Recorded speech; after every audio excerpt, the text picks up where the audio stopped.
This meeting is now resumed. Members, at this time, I would ask that you rise for a moment of silence. And during this time, remember Gord Downey and Roy Doc Halliday.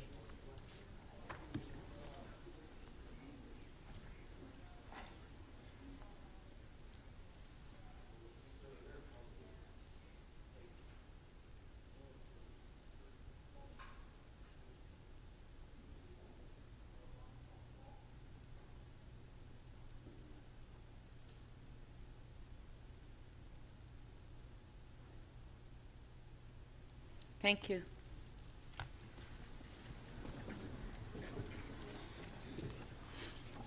Members, before the recess, Council was debating item Audit Committee 10.11 on a review of complaint regarding the TTC briefing note. Now I know that normally we would do the members' motions right after lunch. But what I would like to suggest is that we finish the auditor's report first and then go to members' motions. Can I get the will of council? Okay. Recorded vote.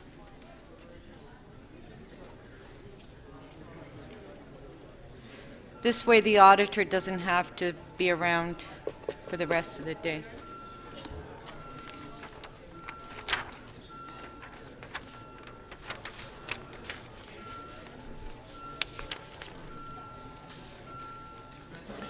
Members of Council, there was a previous vote that was cancelled, so your lights might be lit up. Would you please make sure you've pressed one of the two buttons?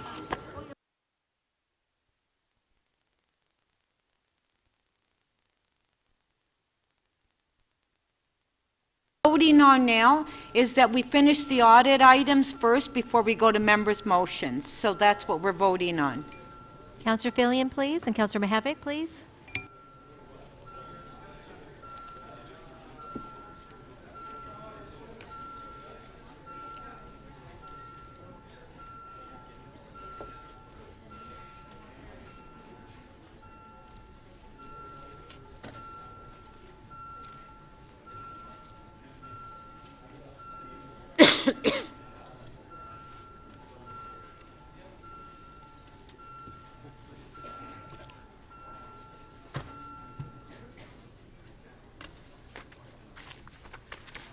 The motion carries 25-13. Okay, thank you. We will now take the release of member holds. Please put your name under request to question staff. Councillor Davis? Sorry, that's not. Oh. Are you releasing anything? Yeah. No, that's an old list. I don't know what list that is. No, this list is a new list. Okay. Thank you. Councillor Campbell? Thank you, Madam Speaker. On page 3, item EX 28.21, I'd like to request that this be a timed item for tomorrow after lunch. Results of the interest arbitration with the Toronto Professional Firefighters Association, Local 388, International Association of Firefighters. I'd like it to be a timed item so that I don't hold up the fire chief unnecessarily. So Councillor Campbell is moving a motion on page 3, EX 28.21, that this item be dealt with tomorrow afternoon. All in favor?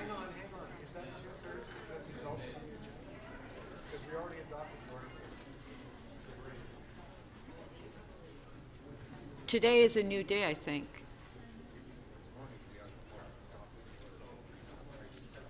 Yes. Yes. Is it 2/3?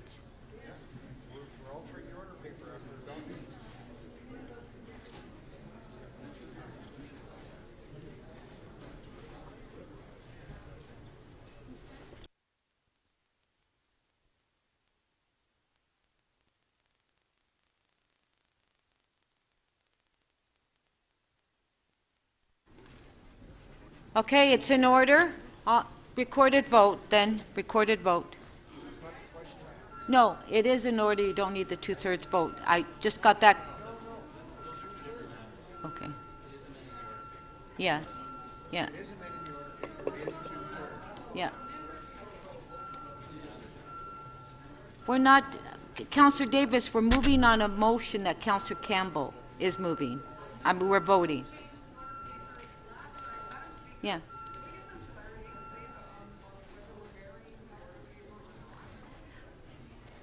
We need 2/3 vote to vote on Councillor Campbell's motion, to have a timed item for tomorrow afternoon. Yes.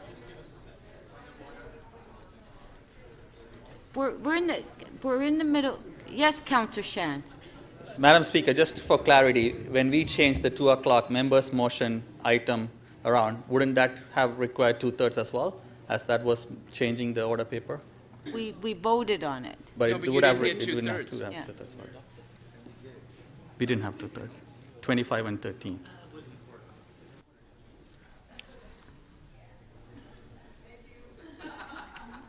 Okay.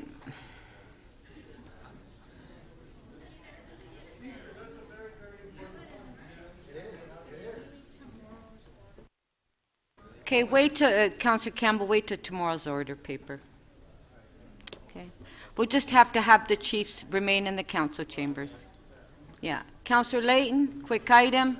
Thank you very much, Madam Speaker. I have 2 items to release. Okay, what page? One is on page, let me just find it here, I had it a second ago, is on page 5, PG 23.10, reducing greenhouse gas emissions in the building sector. Okay, on page 5, PG 23.10, Councillor Layton is releasing. On favor? Carried. Thank you very much. And on page, where's the Indy? On page 8, CE 27.44, Honda Indy Race Toronto closure of Lakeshore Boulevard.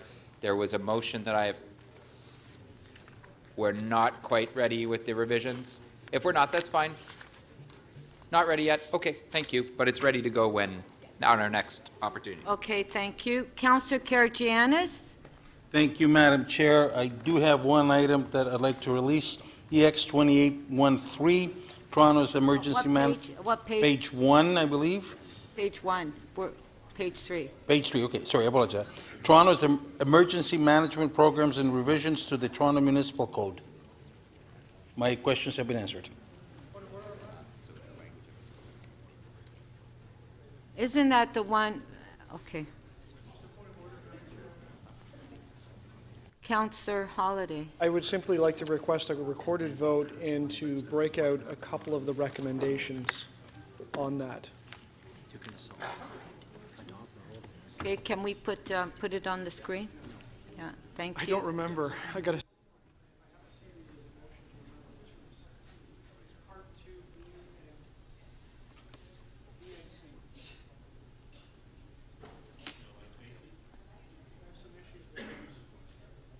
So B and C you want voted on separately? Okay, on B,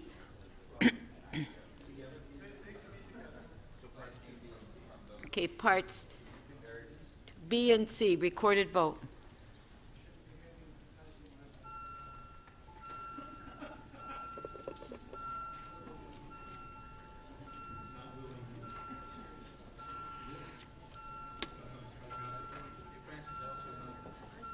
You have another one? Okay. Members of Council, because we canceled a previous vote, your lights may be lit up. Would you please be sure you've pressed one of the buttons? Councillor Perruzza, please. Councillor Carmichael Grab. Councillor Shiner.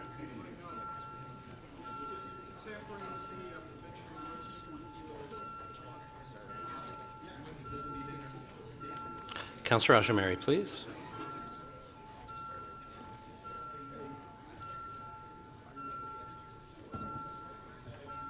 Councillor Shiner, please.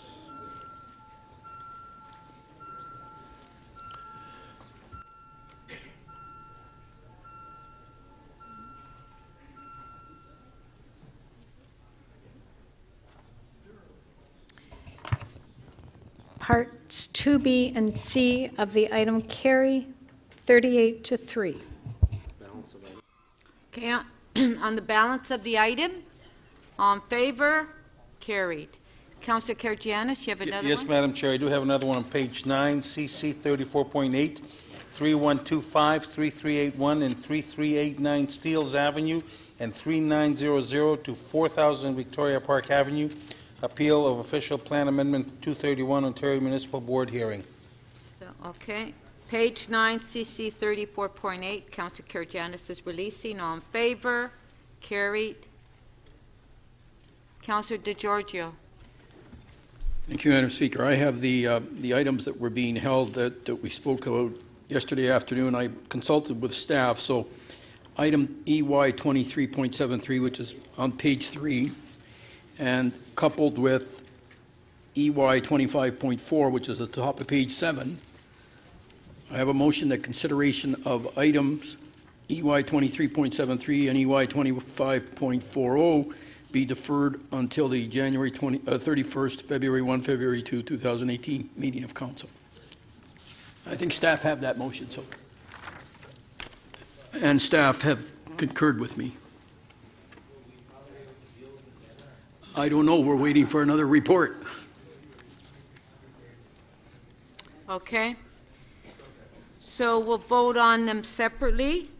On page 3, EY 2373, Councillor DeGiorgio is deferring. On favor? Recorded vote. God. Are they kidding? If you don't, go ahead.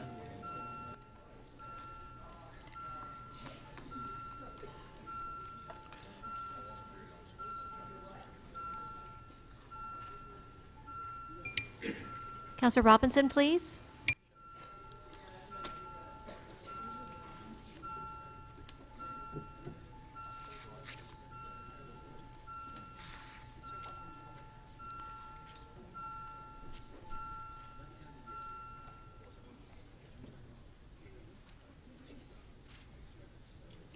The deferral carries unanimously, 41 in favor. On page 7, EY 2540. Recorded vote.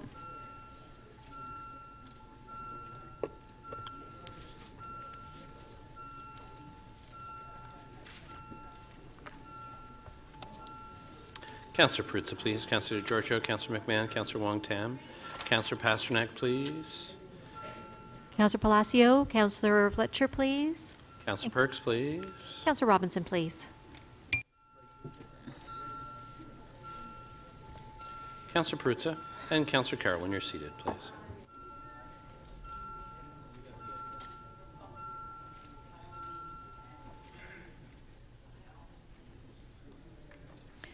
The deferral carries unanimously, 42 in favor.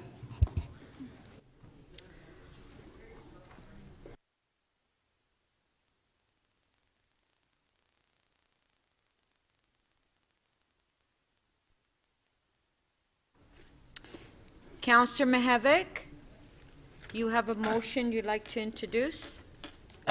Yes, I'd ask staff to put it up. I think it's to do with an appeal to the Toronto Local Appeal Board, and the deadline is tomorrow, so this is more than urgent. Okay. On favor? Carry. Thank you. Okay, so if we can put the names on the screen, we'll go back to the audit report, AU 1011.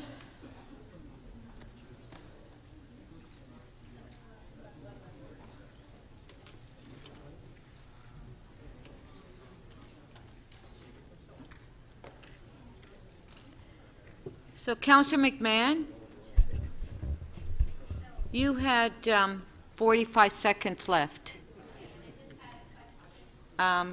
Did you still want to ask a question? Yes.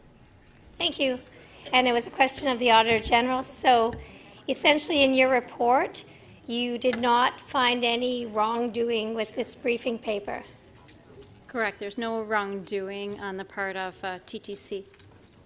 So TTC staff is exonerated. They did not intentionally try to mislead council. Thank you. Thank you. Councillor Karygiannis. Thank you, Madam Chair. Through you to staff. To Mr. Byford, there's a proposal for Smart Track along Finch. There was a couple of meetings, and I think you had staff there. Is it your understanding and your proposal that the Smart Track at Finch and Kennedy will not be requiring parking lots for people that are going there? Is this what it has to do? Just give it 30 seconds. I'm not sure I understand the question, Councillor. Could you clarify, please? Councillor Karygiannis, what is your question? My question of TTC, and certainly there's more to come, is that on Finch and Kennedy there's a proposed station for GO, and staff are coming and saying that there's no need for a parking. But Councillor, I'm sorry, but this is not part of what we're discussing today. Some leeway, Madam Chair. You see where I'm going? If you Okay, want fine. to, Then if that's you not want a to leeway. ask a question what's on the item that's before Okay. us, that's fine. On Kennedy and Shepherd, there's land, I'm not sure if you hold or city holds. Yeah, Councillor, Get it. okay, point of order. Yes, Sure. Councillor Campbell. Just because the word transit is in the topic doesn't necessarily mean that we can talk about all transit topics. And I'm explaining that. Thank you, Councillor Campbell. So, Councillor Karygiannis. Madam Chair, this has to do about transit, this has to do about money, and this has to do with the staff that the City of Toronto is going to get underpaid for Metrolinx. Now, if you don't want to hear that, that's fine, and I can sit down. Okay, then I'm sorry, Councillor Karygiannis, unless you ask questions on what's before us. My question is of the Auditor General. You know what? I'll let it go. Thank you. Councillor Davis. Thank you, Speaker. To the Auditor General, I'm not questioning the integrity or your determinations on integrity. I wanted to understand some of the facts. I wanted to understand the role of Metrolinx and some of the additional information that is in your report. And I found it interesting about Kennedy Station. So your conclusions under 90, 91, and 93 concluded that a couple of things. One, that Metrolinx's position continued to be that the Scarborough LRT was the best solution. That's what you heard from Metrolinx? Thank you. Through you, Madam Speaker, that was in a letter to the city manager. Okay. It also confirmed that some discussion around the Kennedy Station, and they concluded that you concluded that the briefing note did not reference that Metrolinx would have been open to discussions about accommodating a return to the SLRT. I don't think we heard anything about that. Did you conclude that? Metrolinx would have been open to discussions about accommodating a return to the LRT. Was any of that in the briefing note or in any of our public documents at these meetings on, what was it, July 28th? Those statements that they would have been open are in my report, and that was part of an interviewing process. No, what I'm saying, was it in the briefing note? You conclude that it was not in the briefing note? Correct. Okay, and it was not in any report that I can recall seeing? Correct. Okay, so we didn't have that information. There were questions about delaying and the costs associated with delaying and the costs associated with cost escalation. And it seems as though we had a fairly straight-up hard number, whereas Metrolinx concluded that because it was only at 10%, there was a broad range of costs.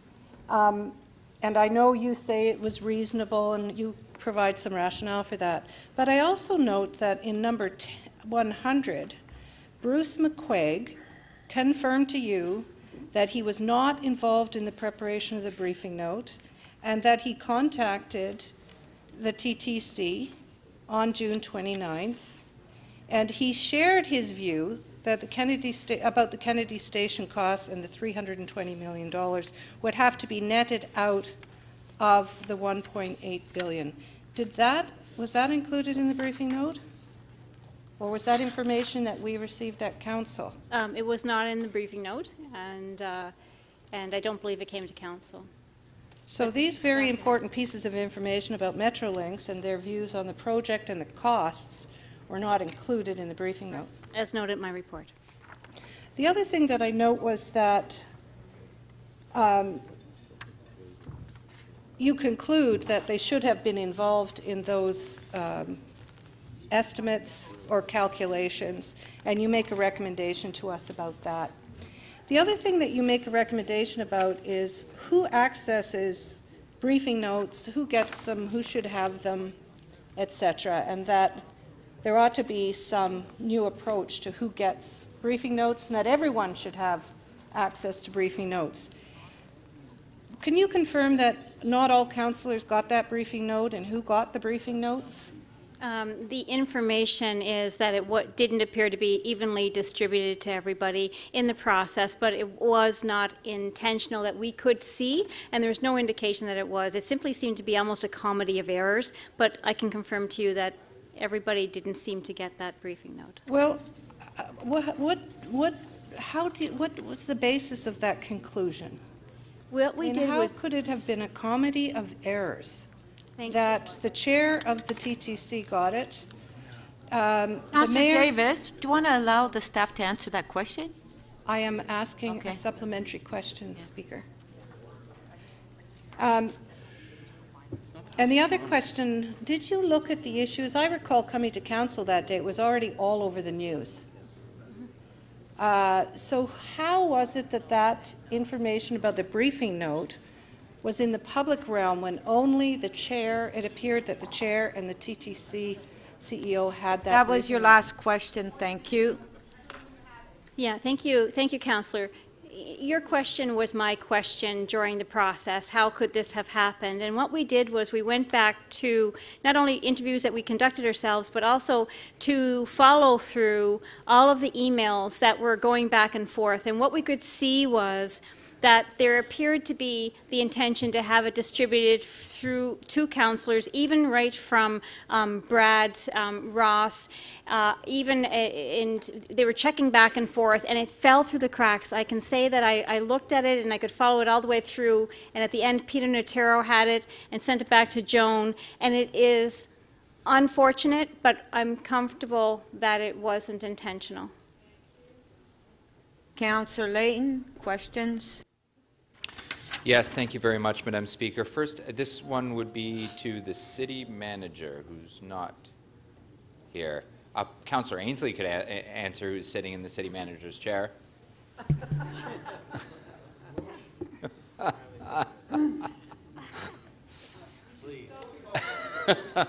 You should have gone for it, Paul. I'll be able to get the questions in, I believe. Thank you very much, and I'll try to be very brief. My questions involve the other orders of government, because during this debate that we previously had, there was some information that came out that I just wanted to clarify. That the federal government had said publicly that the money for Scarborough was committed to the city regardless of the technology, right? It was the city decides the priority and then proceed. Is that correct? Yes, that is correct. And in March, you confirmed that the master agreement, the March of this year, you confirmed that the master agreement with the province was in effect. Is that right? That's correct, yes. And so in June of 2016, when the briefing note would have been written, the master agreement was in effect. The master agreement has not been overridden. So the master agreement with respect to the previous technology that was being proposed and the federal government money were both open to the notion that it could be one technology or the other. I'm going to parse this question a little bit because there's a technical answer yes, and then there is a broader recognition that the world has changed substantially since that period of time. Sure. But the answer would be, like, that technically, it's a yes. To the Auditor General, did you investigate the statement in the briefing note that said with the change in technology, and referring to the switch from subway to LRT, confirmation of the contributions for funding partners would be required? We did not go to that degree.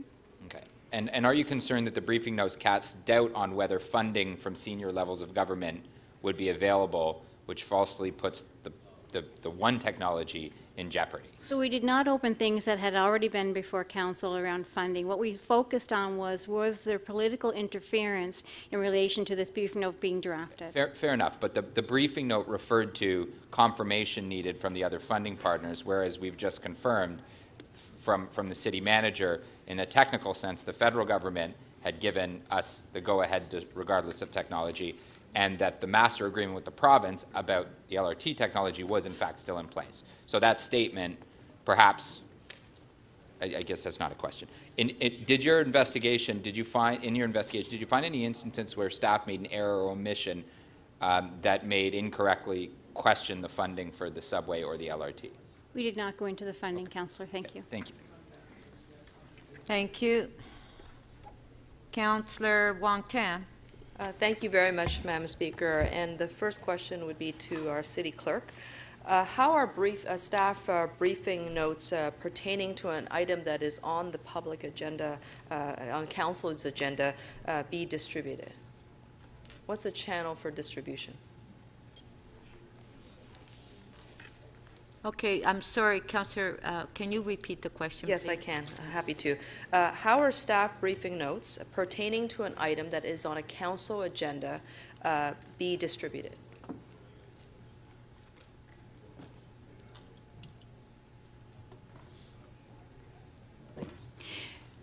Madam Speaker, that depends on whether we are aware of the existence of a briefing note. If we are and it is submitted to us, we'll circulate it with the item.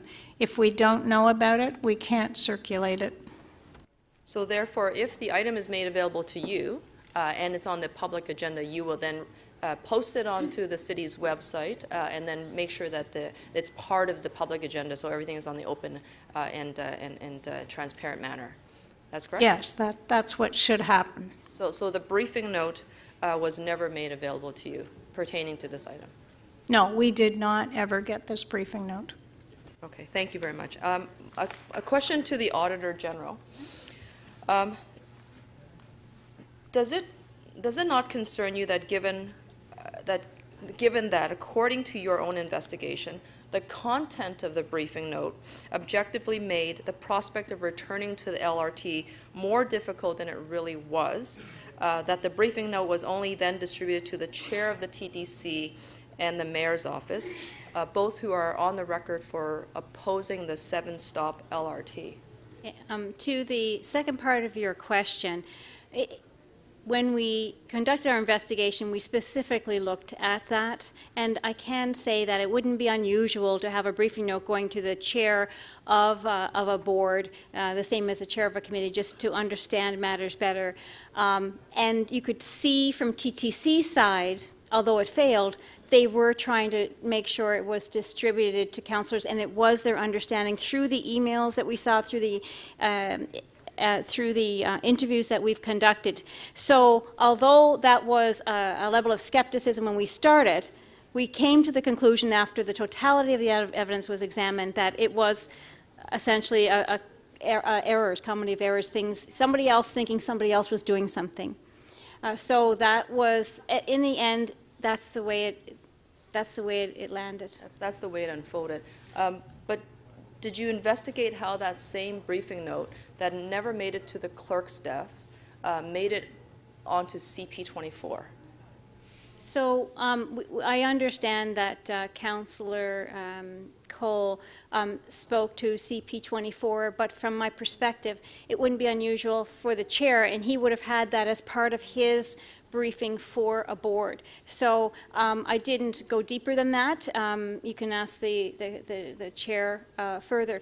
So we did consider each of these factors, and in the end, these questions are raised, in my view, because the protocols of distributing the briefing notes has to be tightened, and it's really for the city clerk to make sure that happens going forward as a lesson go forward. But would it not make sense, part of your investigation into this matter, which now has produced the auditor's report, but would it not have made sense to also ask that logical extension of a question?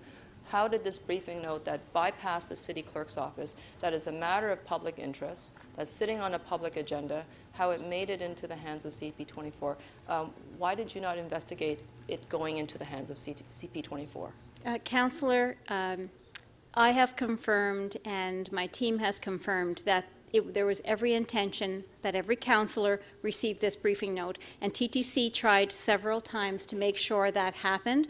So everybody was under the understanding that the councillors were getting it, and they kept going back and forth over it. So that's. So does it surprise? I mean, so in the light of day now, with time and events having passed, it's now become evidently clear that that briefing note was never distributed. That's the conclusion of my report.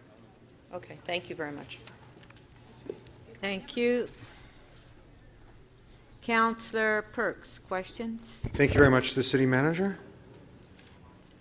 He keeps trying to get away, but no, no, no.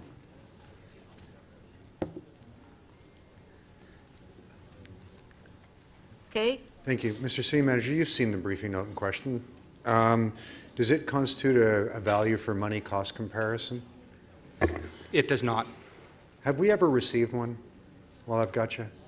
No, there has never been a direct cost comparison or value for money cost comparison between the LRT and subway options in any of the configurations of the subway options. Thank you very much. To the Auditor General, my understanding is the complaint you received was that somehow the process or the content of this briefing note inappropriately swayed the outcome of the vote. Is that roughly the substance of the complaint? Yes. Okay.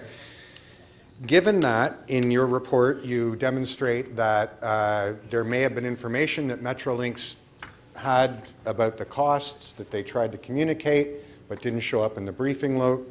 Given that, and I believe you said this in answer to a previous question, the description of whether we could move back and forth between technologies, whether other governments would permit that, is in the briefing note. Given that it was partially circulated and not fully circulated, are you absolutely convinced, given those three things, that this briefing note in no way influenced the outcome of the vote at Council? So that was not before me. That's the first thing. I'm sorry. I want to be very clear. Maybe I misunderstood your answer to a previous question. I asked you just a moment ago, was the complaint that the briefing note and the circumstances around it inappropriately influenced the vote at Council? Chair, this was a note that this was an allegation that there's political interference in the outcome of this note. I found nothing of the sort. This was a briefing note, not a decision document. If Council would like to have a decision document, they can ask staff to prepare studies. They can, with a 2/3 vote, they can ask me to do more work.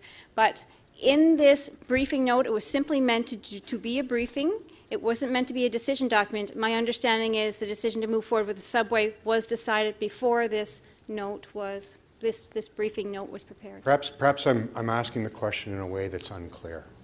Was the complaint that the briefing note and its contents and the circumstances around it inappropriately influenced this Council? Was that the complaint you were investigating? That was not the complaint. The complaint was that TTC manipulated the numbers in the briefing note to come to a conclusion, deliberately and erroneously manipulated the numbers, and it was done through political pressure, and that I found no such finding. So your report does not, therefore, test the question or give us advice on the question of whether or not the contents of this briefing note, things that were absent from this briefing note that Metrolinx had communicated, and inaccuracies in the briefing note about the ability of the provincial government to move one way or the other was influenced by the briefing note. You did not test that question. You only tested the question of whether the TTC deliberately tried to mislead us. I tested that question. But not the bigger question. I did not test the grade.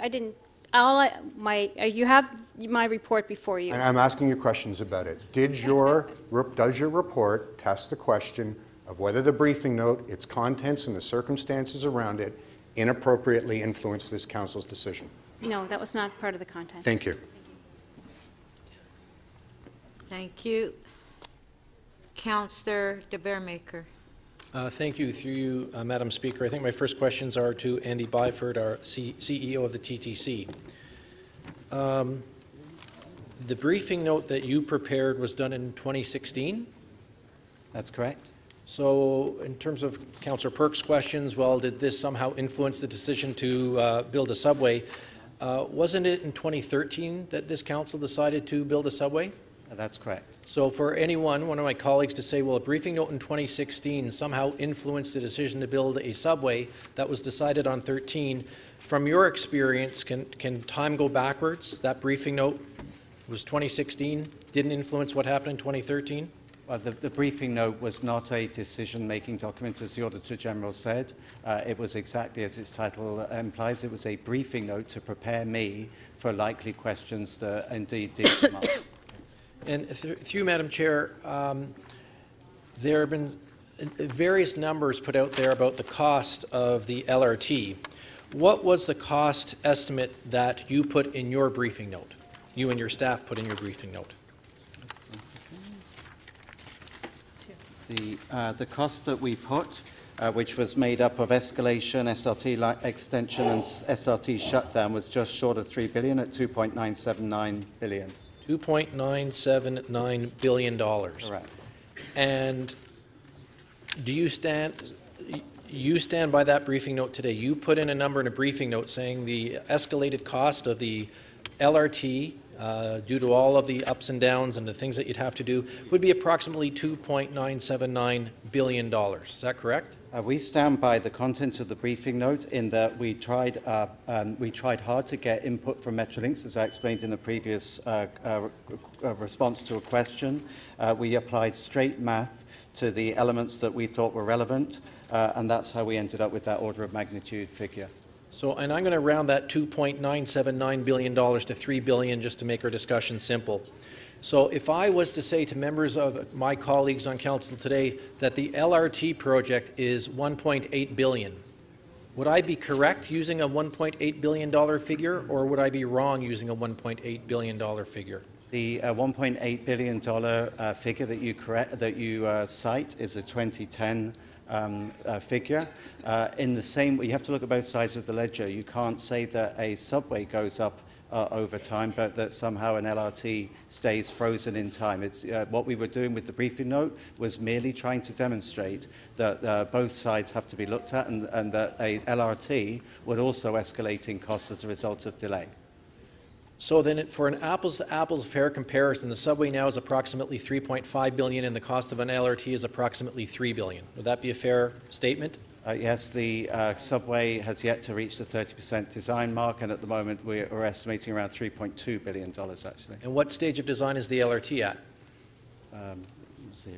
I mean, 10. You'd have to start over. You pretty much have to start over. I mean, certainly it's nowhere near as advanced as the subway. Right. So if I was to say, or go on media today, or go on the CBC and state that there's a $1.8 billion LRT on the agenda that council could choose, that would be misleading council, correct? Well, I think it would not reflect the fact that, as I said previously, you've got to escalate both options, both modes. An LRT does not stay somehow frozen in time. Yes. It would have to be escalated to reflect the fact that a number of years have passed since that original budget was set. So then, to be truthful to my colleagues on this council, I should be referring to an LRT that costs $2.979 billion.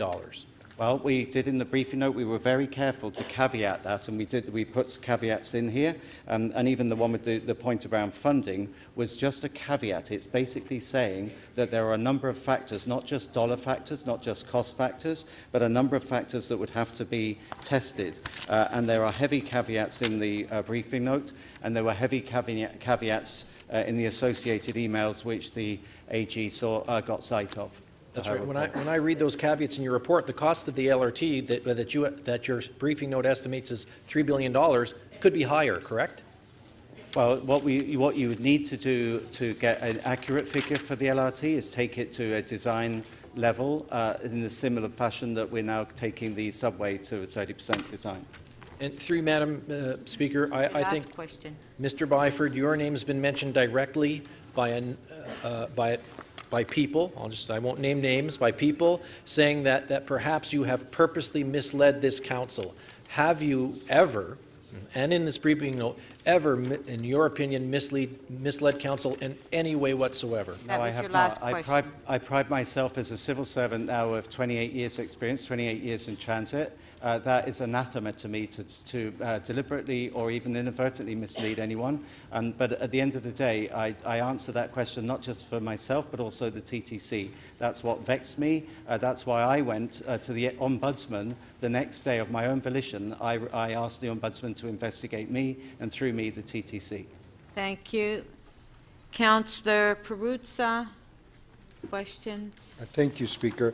I just want to revisit one more time. I just want to better understand the comedy of errors, where the circulation broke down and how it broke down in getting this briefing note, i.e. to the clerk and to the council. Thank you, and it's in section, through you, Madam Speaker, it's in section D of my report, and I'm going to recall as best I can without referring to the report, but essentially Brad Ross had sent the briefing note to the mayor's office, and there was an understanding that it was going to be distributed more wisely. I believe that Brad Ross thought, he was with TTC, thought it was going to be distributed to all councillors, but it was not. Then Rick Thompson, who's here today, became aware that it wasn't distributed to all councillors, and so he then approached the city manager's office, Peter Notero, and he asked if it had been distributed because he had been informed by Brad Ross that it was his understanding it had been distributed. And then Peter Notero then emailed Joan Taylor, the Chief of Staff at TTC, with no note, just forwarding on the email, and everything stopped at that point in time. So I could see TTC on 2 occasions trying to confirm that this had been distributed and making sure the attachments were there, and in fact, it didn't happen. So that's why I came, and with interviews we interviewed Amanda Galbraith, we've interviewed TTC staff, and really, and the email evidence does support that it did break down there. What should have happened, though, it would have been to get a copy to the clerk and So am I to understand that, so Mr. Ross sent it to Mr. Notero? No, Mr. Ross sent it to Amanda Galbraith, and she said that she was going to distribute Amanda Galbraith in the mayor's office? Correct. Okay. Correct. And she said that she was going to distribute it more widely. It appears that Brad Ross thought that meant all councillors. When TTC, Mr. Thompson, found out it wasn't distributed to all councillors before council's meeting, he then again contacted the city manager's office and copied others, and then tried again to get it distributed once again, make sure it gets to all councillors, because I'm getting some calls, and so that's where.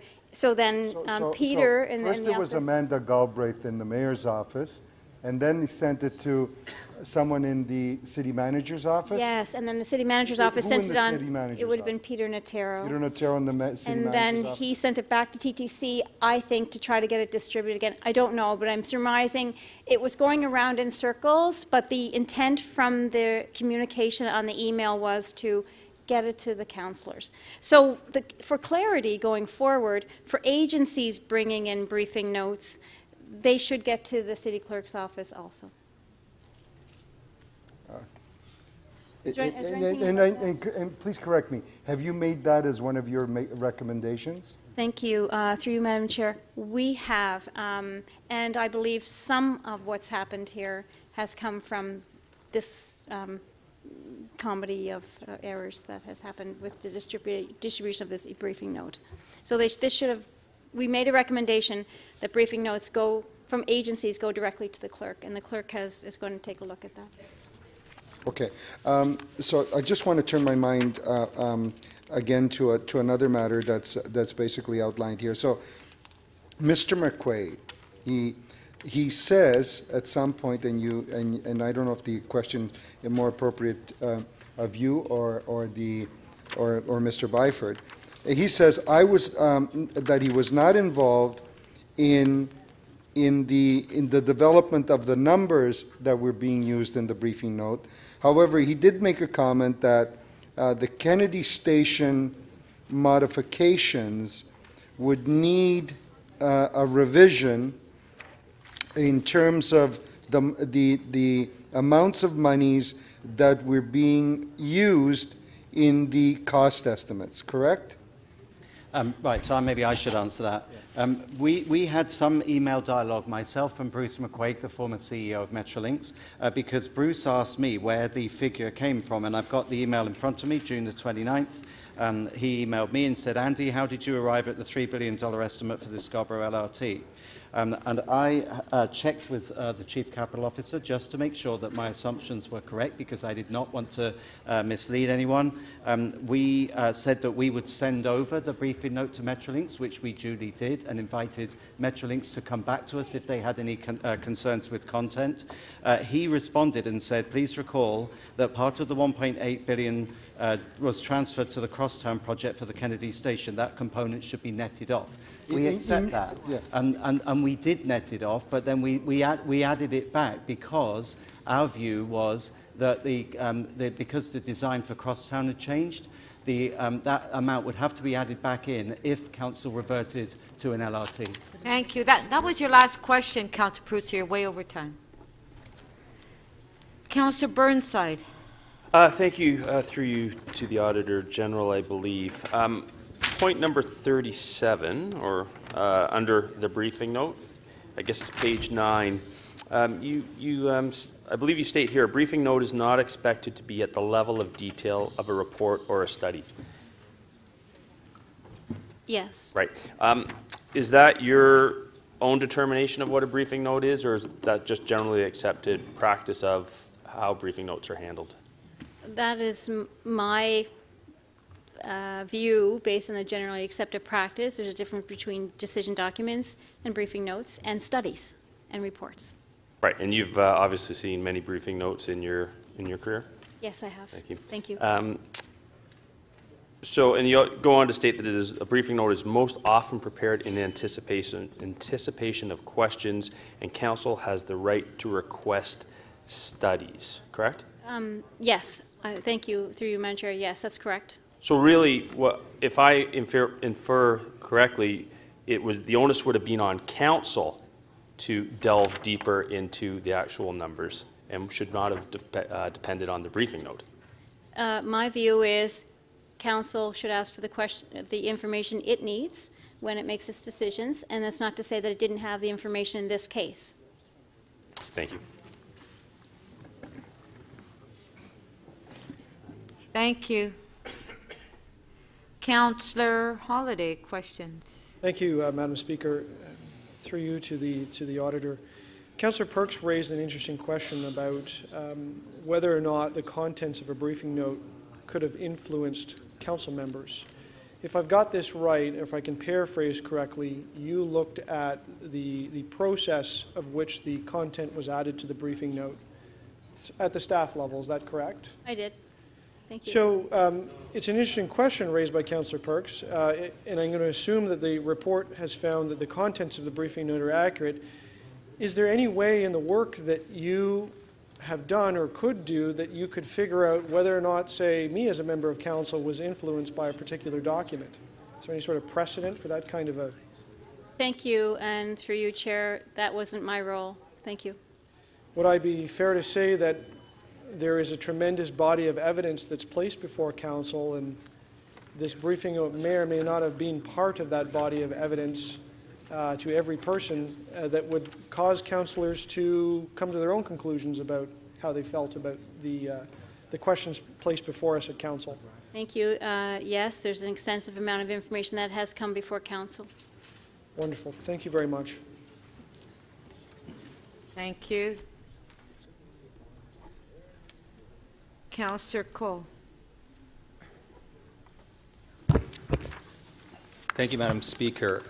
To the Auditor General, through you, your finding 133 says that same day, on behalf of the TTC board chair, the briefing note was forwarded to all members of the TTC board. Would that be this July 4th email that went to Commissioners Mihevik, Carroll, Crisanti, Minnan-Wong, DeBearmaker, Lalonde, Heisey, Byers, and Campbell? Thank you. Through you, Chair. They were the members of the board at that time, and yes, they would have received it. So all members of the TTC board, regardless of their position on this issue in front of them, received that briefing note immediately after it was produced? Yes, that was what we saw from the email trails. Thank you. In terms of a suggestion that it might be a good practice going forward to send briefing notes to clerks so they can distribute it when they're needed to go to all of council, I'd ask of the city clerk, have you typically received briefing notes that have been provided or produced for chairs of committees, ABCs? No, we have not. Have you ever received a briefing note in that instance? Periodically on certain matters, but not generally speaking. Okay, thank you. To TTC staff, there's some suggestions being made of the efforts being made to introduce Metrolinx either to comment on the note, the briefing notes, participate in it. Were efforts made to have Metrolinx comment? Yes, Chair Cole, yes, they did, or Councillor, I should say. I emailed Bruce McQuaig, and I responded to a request from him, a question of clarification from him, and we also we sent the briefing note over, Brad Ross sent the briefing note over to Metrolinx and asked them if they had any comment or objection to the content of that note. Thank you. Sorry, back to the Auditor General. One of your principal findings states that no evidence of any lack of integrity on the part of CEO Byford or other TTC personnel in its preparation. That we found no evidence of lack of integrity. Recently, a councillor at Audit Committee suggested that the briefing note contained content that the CEO knew to be untrue. Does that comment made by that councillor mesh with your findings and that you stated in this report? Thank you, through you, Chair. That comment is inaccurate.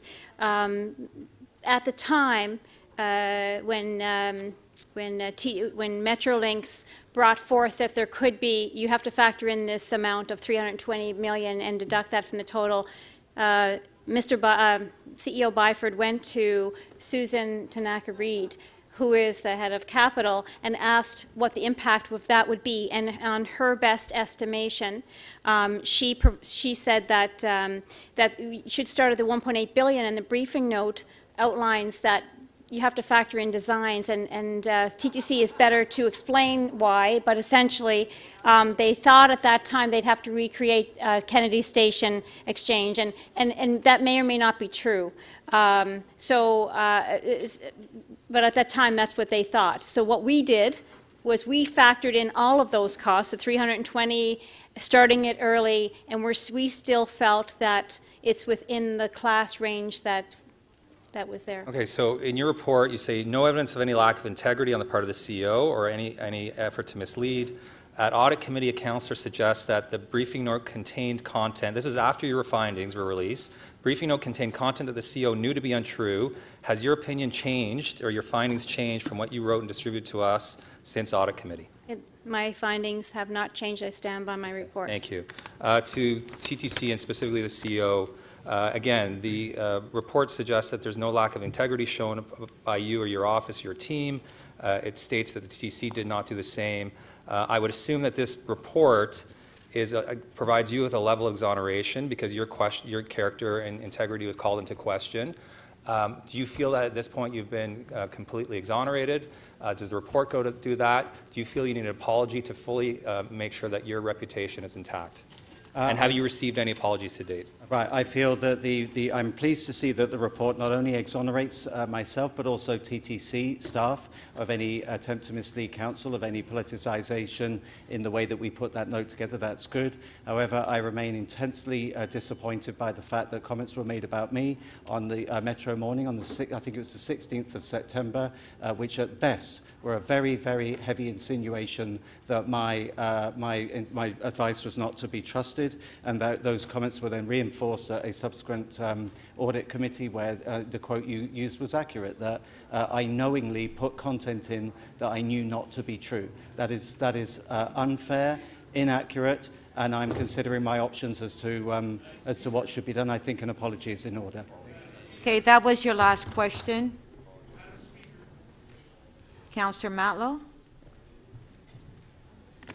I'm going to keep rising on a point of privilege as my reputation continues to be impugned and my motivations are speciously challenged, and things are said about my words that just were not there. It's been done in Matlow, ways, Councillor but Matlow. so I'm asking you. No, and Councillor Matlow, I'm telling you that you've had the same points of personal privilege all day, and I've ruled on it, and my ruling stands. So I will not acknowledge your point of personal privilege. Sorry. But what is your ruling? This morning when Councillor McMahon was asking that question, and when the comment was made by Councillor Cole, your name was not mentioned. There's no points of personal privilege. Madam Speaker, wouldn't any reason? I'm sorry, if you feel guilty, that's your problem. Oh, Cal, He did because Speaker, complained about point the radio of interview. privilege. So, You should withdraw that. I'm referring to. That is totally unacceptable for the chair. In a time like this, on a point of personal... Also found guilty by the integrity. Point of order, Councillor Karygiannis. Madam Chair, I don't think those comments that you made were Well, appropriate. I think you should withdraw. Well, I don't Just a appreciate suggestion. Councillor Matlow getting up on a point of personal privilege 5 or 6 times when I've ruled. Madam Chair, you He are does the not have the person right that- to do it. No, he does not. Madam Chair. Okay, thank you, Councillor Karygiannis. Thank you for your comments. Yes, Councillor Davis? Yeah. Speaker. Okay, thank you, Councillor Karygiannis. You intervened, not as the chair, but took a position on something and commented, and it was completely inappropriate and not neutral. It was biased, and you should withdraw that comment. That's my first request. And secondly, as a personal privilege, I would like to request... Councillor Mammoliti, please. Councillor Mammoliti. I would also like to request that you recognize that points of personal privilege can be made, and there isn't a standing decision that covers an entire debate. On each instance, we have an opportunity to rise on a point of personal privilege, and I would like you to clarify that in the rules of order. I'll clarify that because Thank you. Councillor Davis, every member of council has Would the you right... respond to my first? Please, don't point your finger, Councillor Davis. Pointing at I will number respond. one. And my response to you is that every member of council has a right on a point of personal privilege. When that member gets up on the same point of privilege that I have ruled on, no, they don't have that right. That's my ruling, and that is the rule. Oh, that's very interesting. And my first point? That's right. On my first point? I don't know, what was your first point? Thank you, Councillor Davis. So you're not going to... No, I'm not. Thank you. Councillor Fragadakis, questions? Councillor Fragadakis, questions? Oh, thanks. So just through you, Madam Speaker, to the chair of the CEO of the TTC. So I'm just trying to understand this. Did Councillor Mallow apologize to Peter Notaro for comments made on the same radio interview? Yes, he did. The radio interview, I got the date wrong, actually. It was October the 25th. I've got the transcripts in front of me. The late Peter Notaro was also referenced in the radio interview about which I'm so vexed. The city manager, in defense of Peter Notaro, asked for an apology. That apology was forthcoming. Subsequently, an integrity commissioner complaint was raised against the councillor. No action was taken because he had already issued an apology. I'm merely asking for that same courtesy to be afforded to me. Okay. Thank you very much for that. Councillor Mammoliti. I've listened to most of the questions, and it seems that you're happy with the report that's in front of us, that you feel exonerated up to a particular point, and that if the local councillor that has made comments on radio and publicly against you apologizes. By the way, the same councillor has done it before and has been asked to apologize by the Integrity Commissioner. if that same councillor apologizes to you with respect to this, you'll feel fully exonerated? Well, I mean, it would certainly provide closure, not just for me. I stress it's also that my staff's integrity, I felt, was impugned through that radio interview. At the end of the day, civil servants' reputations, professional careers are very much informed by their reputations. If their reputation is impugned, then that's a real concern to all of us. So I'm suggesting this because I might move a motion when I speak, that council ask the particular councillor to apologize to you immediately. If that were to be done, would you be happy? I would feel that that was the correct and decent thing to do, particularly given that. Madam Speaker, there's heckling by Councillor Davis again. I would certainly feel that was the integrity-filled I thing to believe do. that the staff, Councillor Mammoliti, has answered that question. Was that in between the heckles by Councillor Davis? No, I heard the staff answer. All right. Yeah.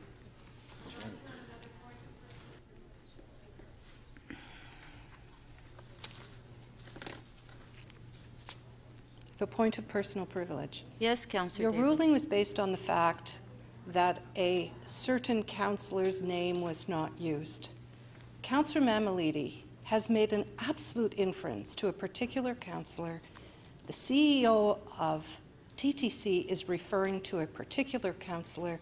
This has become an unacceptable use of this time. It is not appropriate. And I hope that the ruling that you made does not stand, because these kinds of comments that are referring, implying, pointing to a particular councillor are very clear. Okay, and it should stop. Thank you. Speakers, Councillor Matlow. You held the item down. Madam Speaker, the TTC created a briefing note on a project that wasn't theirs. No. It was Metrolinx's. And that's a fact that wasn't easy to discern by simply reading the briefing note. And the briefing note also makes no mention that the costs would be borne by the province. The timing section of the note even suggests that the city staff and TTC would be designing the LRT. Many of the assertions given by the TTC that made reverting back to the LRT look impossible were easily verifiable, either by simply Googling or asking Metrolinx. The 7-stop LRT was last estimated at $1.4 billion, as opposed to $3.3 billion for the subway. Well, there would be no doubt that some cost... Hold on. Point of personal privilege, Councillor de Bearmaker. Thank you, Madam Speaker. I think I very clearly asked the CEO of the TTC what the actual number that I or any councillor should use in this chamber that is a true and accurate cost of the LRT, and we're just being misled by this councillor who says it's $1.8 million. I am being misled by a member of council. That is ridiculous. I would ask you that we use a number that is accurate that was just said to us by our CEO. 10% design? You know, like really. So that's my point of personal privilege. People should not be misleading this council with false numbers. You just made a that's right. Yes. That's the point. And we should not be misleading council with false numbers. Speaker. Yeah. Speaker. Councillor Matlow, yes? Yes, okay. Councillor Perks. It is a long-standing parliamentary tradition and a tradition in this thing that you may not accuse another member of this body of deliberately misleading any others. I ask Councillor de Bearmaker to withdraw his remark. Councillor de Bearmaker, could you please withdraw? Because the councillor is correct. Yes, I will withdraw my remark because I think we all know the number is false. So I will leave it at that. Councillor de Bearmaker, please. Do you know, I know there's a lot of tensions today with members of council, but we want to get over, we want to complete this item. And you may not agree. There are members of council that agree, disagree, but let's try to be civil and let's get this finished. Let's get this completed, please. Okay, Councillor Matlow, can you come? Yes. Baker to withdraw his remark. He withdrew it, and then he repeated it. Could you please have him properly withdraw it? No, but he withdrew it and then repeated it. He ignored your ruling, Speaker. Councillor de Bermaker. Yes, I will withdraw that remark and any inference that Councillor Matlow giving out false or misleading information. Oh, Speaker. Councillor Matlow, can you continue, please? I was just about to say that there would be no doubt that there'd be a cost escalation since that time. But the TTC added $320 million due to changes at Kennedy Station. And according to the AG, then Metrolinx CEO Bruce McQuaig tells TTC CEO Andy Byford on June 29th that the $320 million should be taken out. But after this error was brought to the TTC's attention, they did nothing. The TTC didn't change the information when they provided a copy of the briefing note to the office of the mayor or the chair of the TTC. They didn't issue a correction when it was leaked to CP24. They didn't even change it when Brad Ross sent a revised copy of the note to the mayor's office almost a week later. And the most egregious suggestion in the briefing note was that the construction of the LRT could not begin until the Eglinton Crosstown station at Kennedy was finished in 2021, making the completion date 2026 and driving up the cost due to inflation. Under questioning at Council, the TTC admitted that there was no reason construction could not start at the north end of the line. And when I say admission, I mean it was helpful. The briefing note also says the LRT plans would have to be reviewed with Metrolinx to identify and resolve any conflicts, as the running structure is in the same corridor. The Metrolinx EA for Go RER's Stouffville line that runs through Scarborough is available online and clearly states that the corridor could accommodate an LRT. I have an email that shows that after Gary Carr was asked to write the briefing note, that he had a meeting with the very person at Metrolinx who is in charge of the corridor. He does ask the Metrolinx official whether the SRT can operate in the corridor during Go RER construction, information that makes the subway option more attractive, but did not ask whether the LRT construction could start at the north end or whether it even fits in the corridor, both of which we know the answer today.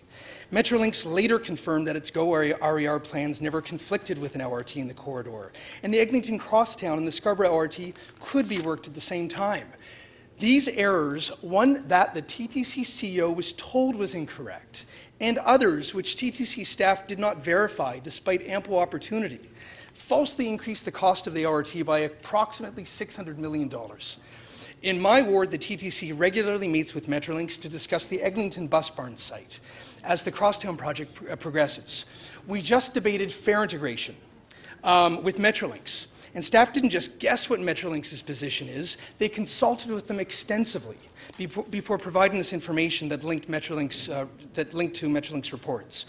In the preparation of a briefing note on another organization's project, I would expect that as a bare minimum, that the writer consult with the other organization to make sure that their facts are right, whether it's senior staff at the TTC or even a high school volunteer in my office. The Auditor General underlined parts of the TTC's Code of Conduct and the Public Service Bylaw that points to deliberately misleading counsel. What the AG appears to ignore is the portion of the TTC's Code of Conduct that states it's every employee's responsibility to ensure that all information is produced is as accurate as possible, as well as the expectation of staff to provide objective advice. The evidence suggests that neither of these tests were met, and I don't believe for a minute that the initial request for the briefing note came from the TTC. The first time, by the way, that we ever even saw this publicly to council through the clerk was at the audit committee itself. Okay, point of order, Councillor Cole. So there's been a lot of discussion about non-impugning staff, non-impugning councillors, yet the councillor speaking again just said he did not believe what our staff said moments earlier. I don't believe that. I agree. Councillor Davis, we should have said that.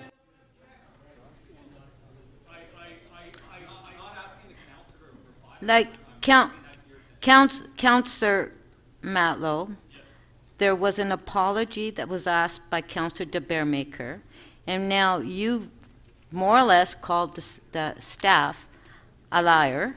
No, I did not. You did. And that you didn't believe him, and that it is information. So I believe that you owe the Andy Byford an apology.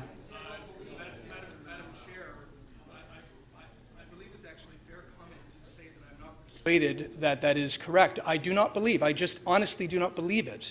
And I'd actually be dishonest if I said anything other than that I don't believe it. Councillor Matlow, are you not apologizing?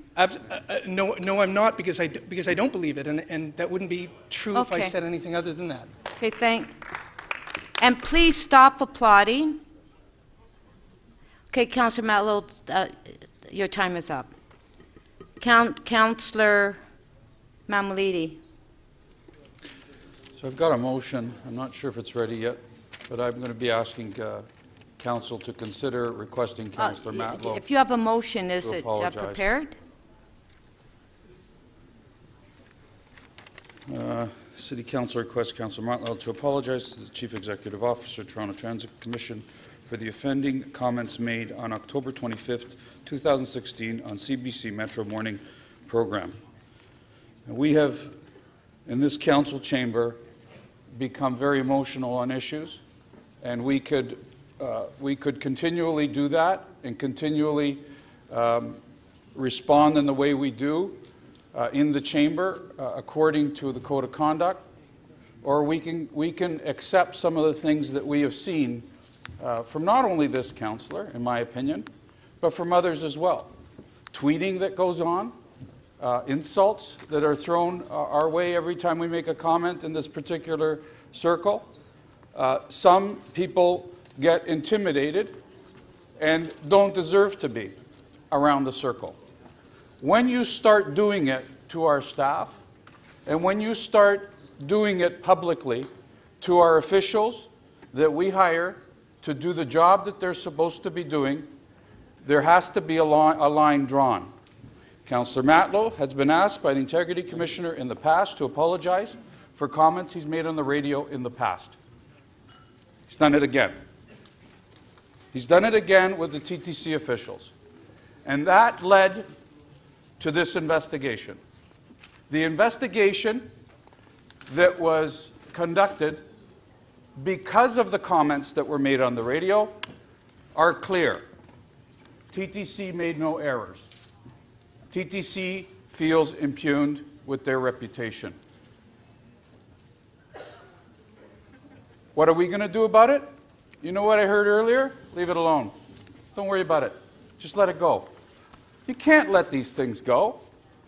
You can't let people just go like cowboys around and start saying whatever they want on the radio about other people and impugn their reputations. There comes a time where you've got to do something about it, and now we have a report in front of us that says... Point of order by Councillor Pruitt. Speaker, while this is very entertaining, no doubt about it, it has no relevance whatsoever to either what's before us, and I really don't believe his motion is in order. And I'm asking you as the Speaker to look at those two very closely. A, make a determination on the motion that the councillor has moved, and B, maybe keep him on the report. I am. Thanks. Yeah, well, it is part of the report, but I am checking with the. I'm checking as far as if the motion is in order, Councillor Pruitt. I will let you know. Okay, thank you, Councillor Mammoliti. If we're here merely to rubber stamp reports and to allow those that want to attack on reports to do whatever they want, then so be it, if that's what we're here for. But we had a department, the Auditor General has done an extensive investigation on this. Time and effort and money has been spent on this. Why? Because one councillor wanted to make comments on the radio and come down on an official that we hired to run the TTC. If we aren't here to protect the integrity of those officials, then I don't know who's here to do that. So for those of you that asked me to leave it alone, no, I'm not going to leave it alone. We can fight all we want, and I'm one of the best ones to scrap it out with anybody, as you know. But when it becomes personal And when you impugn the integrity of an individual, in this case, our staff, we've got to do something about it. In this case, we heard that what will make Mr. Byford happier is a simple, "I'm sorry," and it's over. It's up to Councillor Matlow if he wants to do it. If he doesn't want to do it and drag it out, so be it. But I think this motion is in order, and I think it's Council asking him to do it based on what we heard in this report in front of us.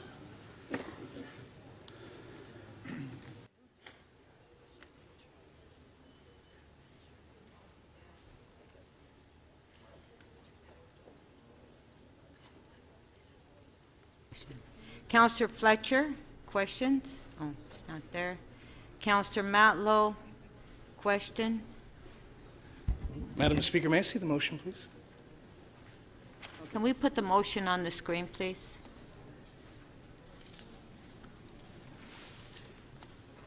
I'm being asked, without any sort of notice or preparation to respond to offending comments. Would Councillor Mammoliti please read out the alleged offending comments? Clarification of the motion.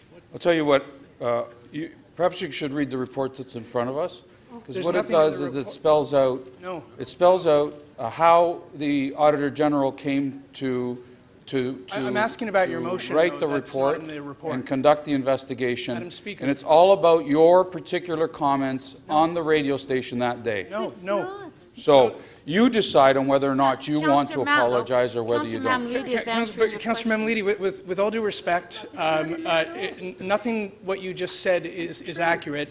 Nothing that I've said is in the report.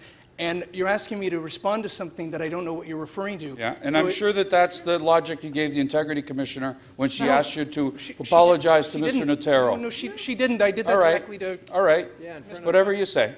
But that's factual. I'm Right. asking you just to tell me You do what... that regularly, Councillor Councillor Mammoliti, Matlow. do you or do you not know what you're You talking actually make about? the comments and then you don't know what comments Councillor you Mammoliti, made. do you... All right, all right. Okay, your mic is off. Your mic is off. Okay. It's in the motion so I can even respond to it. Well, Councillor Matlow, the motion is right in front of you. The motion is in front of you, and I have not ruled on that motion yet. Madam Speaker, I'll ask in one other way. Okay, just one moment. Councillor McMahon, you have a point of order? Thank you. I would just like the ruling as to whether this is in order or not in order before we go down the rabbit hole of questions of this motion, because if it's not in order, we can move along, but if it's in order, then absolutely. Exactly, and that's why I indicated I haven't ruled on the motion yet. Okay, if we could stand that down and go to the next part instead of... Thank you, Councillor McMahon. Okay, Councillor Matlow, do you want to wait until I rule on the motion? Okay, Councillor Campbell to speak. I'd like to too, in the event that it needs to be more specific. Councillor Campbell to speak. Thank you, Madam Speaker. I don't think this is a particularly good day for council. No. And I'm not saying that to be funny. You know, everybody's jumping up on points of privilege, people feeling that, you know, their reputations are impugned. And for me, this is a fairly straightforward issue. You know, what we had at hand here was the TTC getting ready for a debate and a discussion that they knew was going to occur. Because certain people, and they're within their rights, certain councillors within their rights, continue to want to wage the battle about the Scarborough subway, the extension of Scarborough Town Centre. They're within their rights to ask questions and to criticize that. So the TTC prepares for that. They prepare an internal briefing note. This is not a staff report which is presented to us, on which hundreds of hours go into a staff report, where all of the information about the merits of a project are flushed out and calculated. This was a briefing note, a high-level briefing note to prepare commissioners on the TTC, myself included, and to prepare staff for questions that were going to arise, questions that were quite foreseeable. So I think, first of all, I think to unduly criticize that it's within your rights. And so it raised quite the kerfuffle in the media at the time.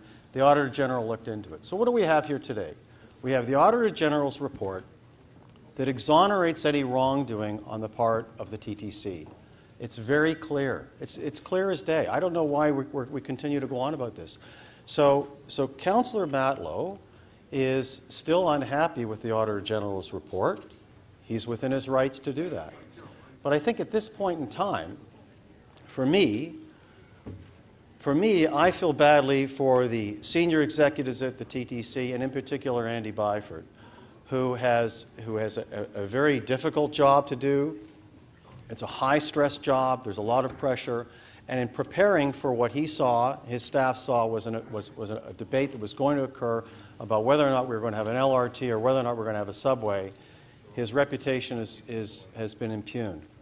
Now, I haven't seen I did not hear Metro Morning that day. I have not seen the text. But it's good enough for me that if the CEO of the TTC feels that his reputation has been damaged by what was said, that's good enough for me. And it's my view that any councillor that would have made those remarks should be willing to say that was not my intent.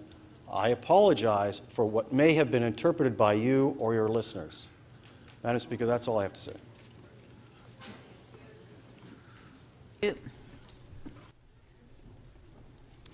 Councillor Pasternak. Thank you, Madam Speaker. Well, I think it's pretty clear in the report before us on page 1, no evidence of any lack of integrity on the part of the CEO, Byford, or other TTC personnel in this preparation. No evidence of a systemic problem of political interference. And in our view, the briefing note was within the acceptable range given the stage of the project. You can't get much clearer than that. They were asked to investigate, and they investigated. Look, we rely often on projections at City Hall. Some are more on target and some aren't. Where were the voices when we saw the projections for the panda revenue at the zoo? Where were the voices when we looked at rental income at Union Station? Where were the voices when we had our Fort Pat Arena and our PPP that went south? And where were our voices where were the voices when we looked at the projections for our civic theaters? I'm not picking on these four areas, but clearly we can't always be bang on. And we've been very accurate in some cases and inaccurate in others. And it's also important to realize that ridership and numbers can't always generate social policy. And transit is social policy. Who in this council would stand up and say we have to cancel real trans because there aren't enough riders? Who in this council would stand up and we have to review clean water because certain neighborhoods have low density? And who in this council would say we have to reduce fire services in areas across the province where there's not enough people? We would never do that. And transit must be seen as social policy. So also, when you're looking at some of the projections here, the original numbers that we were given were generated from 2006 figures. The other set of numbers were generated from 2013 figures. Well, which are going to be the more accurate? The older numbers, the older data, or the newer data? The newer data is going to be more accurate, and that is what we're relying on. The good people of Toronto want us to get on with governing. The issue of the Scarborough subway has been before this council in this term and last term so many times, I don't know. Every time this council has voted on an issue directly related to the Scarborough subway or the approval of it directly, it has carried. The democratic process has carried. Yet those in the dissenting views continue to come back here and try and challenge the democratic views of councillors and the people that they represent. It's time to get on with it. It's time to build transit in a city that desperately needs transit, and it's time to stop the political games. Thank you very much. Thank you. Councillor Holyday. Thank you, Speaker. I just want to speak once again in this chamber about the people's time, the cost of every moment that this meeting runs. I want to remind members of council that we have a very defined and focused auditor's report before us. There was a complaint made by a citizens group. It was a fairly wide-ranging complaint. The auditor analyzed that complaint and responded to the piece that she could for the reasons that she outlined in the report. And the piece that she could examine at a forensics level, which means she went and had people come in and go through all of the details and the circumstances, chase the paper, chase the records about the story of this briefing note. And the allegation was that there was interference on this briefing note and that it was a problem.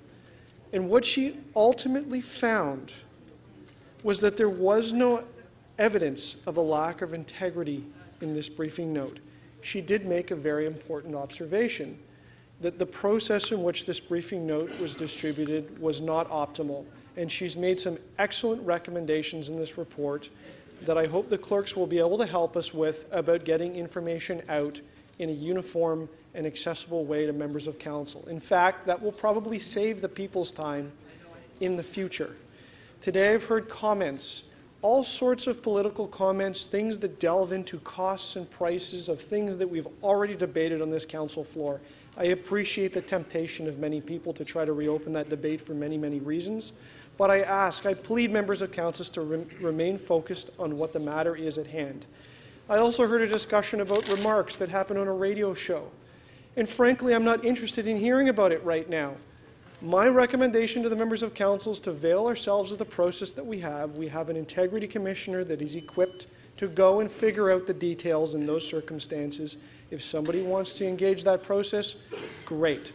But I would ask you just to stick with the report and respect the people's time. Take care of the matters that the auditor is talking about here, and let's move on to the other items on council today. Thank you. Thank you. Councillor de Beermaker. Thank you, Madam Speaker. First of all, I'd like to thank our Auditor General and her staff and the consultants that came in to review this matter. The value for money of that office, I think, is not in question. Every report that I've read from her office and the other accountability office has helped this city be a better place. For that, I thank them. I thank them for, and when I went through the report, they said they looked through thousands of pages of emails and reports and interviews with everybody. They peeled the onion down till there was no onion left, as they should have, because the accusations against our senior staff and our mayor were extremely serious.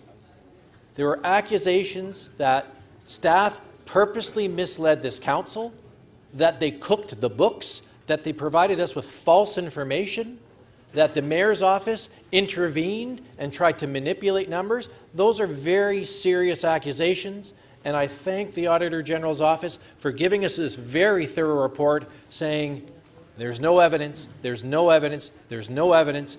The staff at all times worked in a professional way with accurate numbers. They did the best they could, and out of all of this, the recommendation, which I support and I think is a good one, is that the clerk's office should think about a protocol or a process about briefing notes.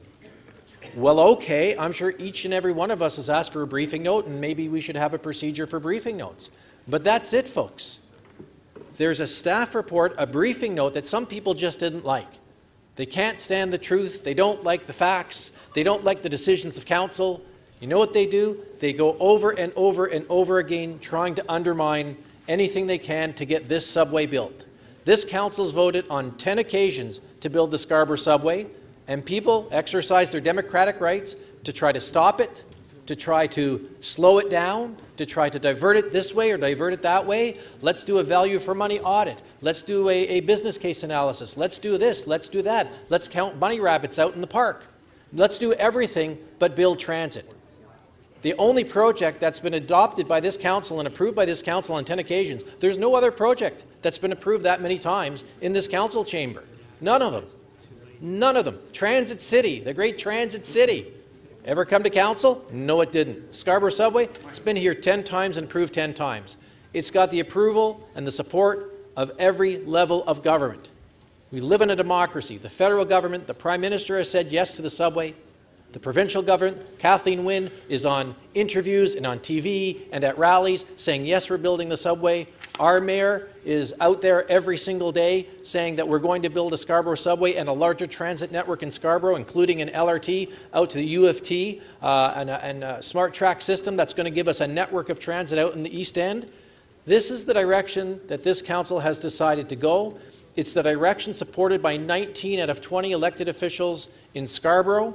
And yet, I continue to have colleagues turn their backs on us who say, we don't care that 19 out of 20 of you have come to the same conclusion. We're just going to ignore the 19 out of 20 of you who are elected in Scarborough to represent the 625,000 people of Scarborough. We really don't care what you say. We don't believe what you say. We're just going to continue to do anything we can to stop this project. It's a very sad day when I'm at an audit committee meeting, and again, I can't remember the last time any of us voted against an Auditor General's report, but Councillor Matlow did at the audit committee meeting. Now he doesn't believe, perhaps, what the Auditor General is telling us after doing a review of thousands of pages of documents. This really is astounding. I hope all of us support the Auditor General's report. It's a good report if you take the time to read it, and I hope you support us moving forward with a project that has been voted on over and over and over again. With 33% of the land area in Scarborough, to have 5% of the subway system is not a fair or equitable situation for Scarborough to be in. To have 25% of our city's population to have no access to a subway system, it's simply not fair. To have a station like mine, 8,000 people, 7,400 people during rush hour, and I look at subway stations like High Park, who have 2,000 people a day coming in rush hour. If there's any subway station that shouldn't be there, it might be Rosedale, it might be Museum, it might be High Park. But our subway station will be one of the busiest built in the history of the city, and I hope we move on with that, and I hope the sabotage stops. Thank you, Councillor. Thank you. Better make your time stop. Okay. Okay, Councillor Perks. I was going to rule on the motion now. Oh, you go ahead and rule on the motion. Okay. I can wait. So, on the motion, I'm ruling on Councillor Mammoliti's motion regarding Councillor Matlow. The Auditor General has made her report, made her findings, and put them before Council and the public. In my opinion, Councillor Mammoliti's motion goes beyond the scope of the item. The Auditor General's report does not address comments Councillor Matlow may or may not have made. Accordingly, I rule the motion is out of order as it is not germane to the matter before us. A member is free to challenge my ruling if you do not agree. That's my ruling.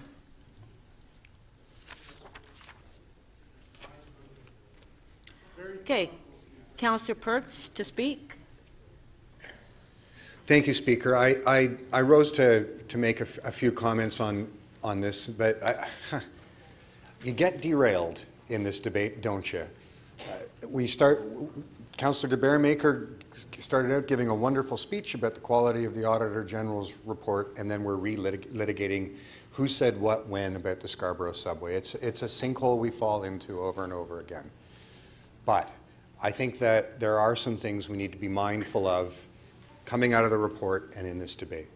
First, it's very clear the Auditor General, who we know is a very competent and thorough investigator, looked into the question of whether senior staff at the TTC deliberately or willfully misled either the Commission or this Council and found that they did not. Thank you for doing that work. It's important that those reputations be upheld, and thank you also to Mr. Byford for going in such a forthright way to the Auditor General and challenging her to investigate your own work. That's a remarkable thing for anybody to do, and I appreciate that you did that. It's also worth noting, though, how when this debate and the sinkhole that we fall into around it comes in front of us, how overdetermined or overinterpretive our thoughts become. Let's be very clear what the Auditor General's report did. It did simply that. It asked, did Mr. Byford or others in the TTC make a deliberate attempt to mislead this Council? And the answer is no. It did, however, open up, to my mind, several very, very troubling questions that I think we need to be mindful of. and before I'm accused of attempting to relitigate something we've decided on 11 times, 8 times, or whatever the number of times is, I want to remind this council we have actually not approved the Scarborough subway. We have approved it in principle, and we have approved staff doing the work to bring it to 30% design and report to us in Q2 or 3 or 4 of next year before we go and actually start spending billions of public dollars. And you know, to Councillor de Beermaker and others, I think it's actually a deep democratic duty of ours to make sure that billions of public dollars are spent with good information in front of us, not estimates. And none of those 11 votes, as everyone in this chamber knows, because the city manager said so just a little while ago, none of those votes has been informed with a true cost comparison. We have never had that information. And I will continue, not because I have some issue with Councillor de Beermaker or some issue with Scarborough or some issue with Councillor Holland, who has more subway stops in her ward than I do in mine, even though she's from Scarborough, or any issue with any part of this city, but simply because I have spent 11 years on this council and 25 years before that as a community activist fighting for better transit in the City of Toronto, and I will make sure that those scarce public dollars are allocated in a way that actually moves people and fits with good land use. And I'm not going to be lectured by any member of the council on my determination to do that. That's my job, and I will do that job. The other thing that I think is worth commenting on in all of this is that another of the outstanding questions out there is why on earth, and again, before I get there, I want to say something else. I heard very carefully what Councillor Cole was saying. Again, as chair of the commission, he acted completely appropriately. He made sure that a briefing note prepared for staff was circulated to the members of the commission. Job done, well done. But what I don't know, and what troubles me deeply, is how that briefing note wound up on CP24 before I saw it. That troubles me. What troubles me also deeply, and the auditor found this, is how there was a significant hundreds of millions of dollar disagreement between Metrolinx, who actually had done more work on this than the TTC, and the TTC in terms of the estimate of the LRT cost. And how it is that there was an inaccuracy in the briefing note about the possibility of constructing the LRT. I know these things are rushed. I know these things are rushed. And again, I want to underline, none of the people that I named did anything deliberately wrong, and the Auditor General has confirmed that. But it has not been confirmed, that this council was given the best information in a timely way, and that troubles me. Thank you. Councillor Burnside. Thank you, Madam Speaker. Well, really, to me, Madam Speaker, what this report is about, and I'll just read the summary. This report provides the Auditor General's findings primarily in relation to whether there was any political interference involved in the crafting and dissemination of a particular briefing note about large transit projects. So that's the focus. We can go on and we will go on and talk about whether the SSE is good or whether it's bad, but this was the focus, and we got off the rails. But my primary concern is that, and the biggest disappointment for me in this whole debate, is it seems like when it comes to questioning staff's integrity and protecting their integrity, it's all about, that is very fluid. That is, if we agree with what staff's saying, it's almost the cause of our life to protect their integrity. But if we don't like what staff has said, and what they found and what they've put in a briefing note, even when the Auditor General has backed up what they've said, well, all of a sudden it's okay to question their integrity, and no, we don't really feel like we're going to apologize.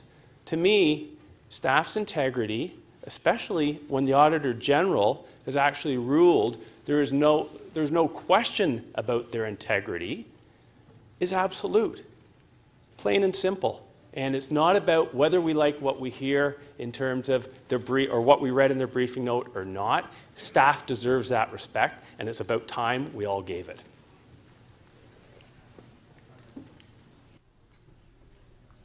Thank you. Councillor Perruzza.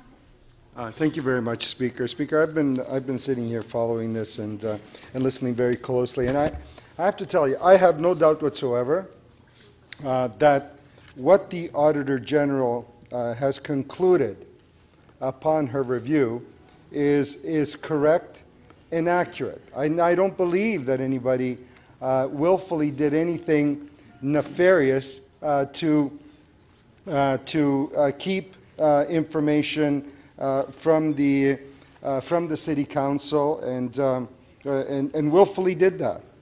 Now, if we had had this information, do I believe for 1 minute that the decision might have been different? No, I don't.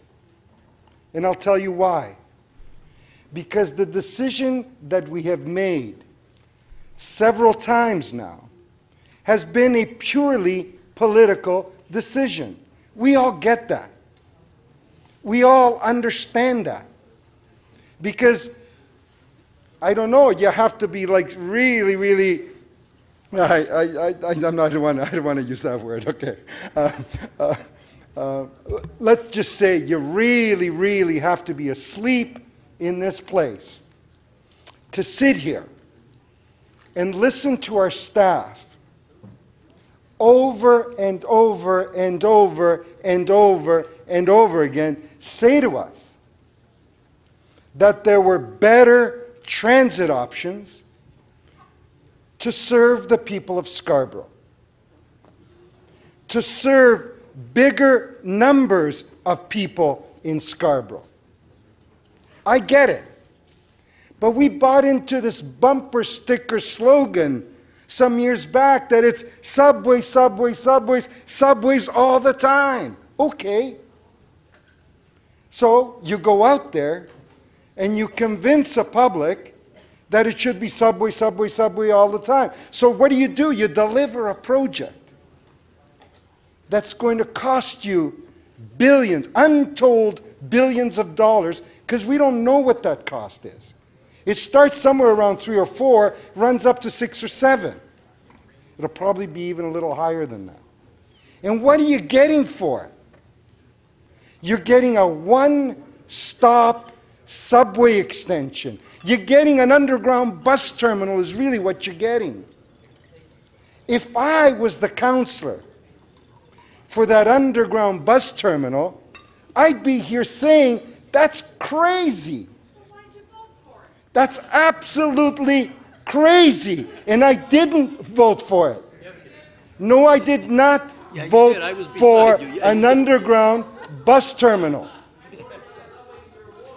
I pressed the button. I have voted for the subway in my ward. Okay. And I like subways. All right, all right. Speaker. Please, enough, please.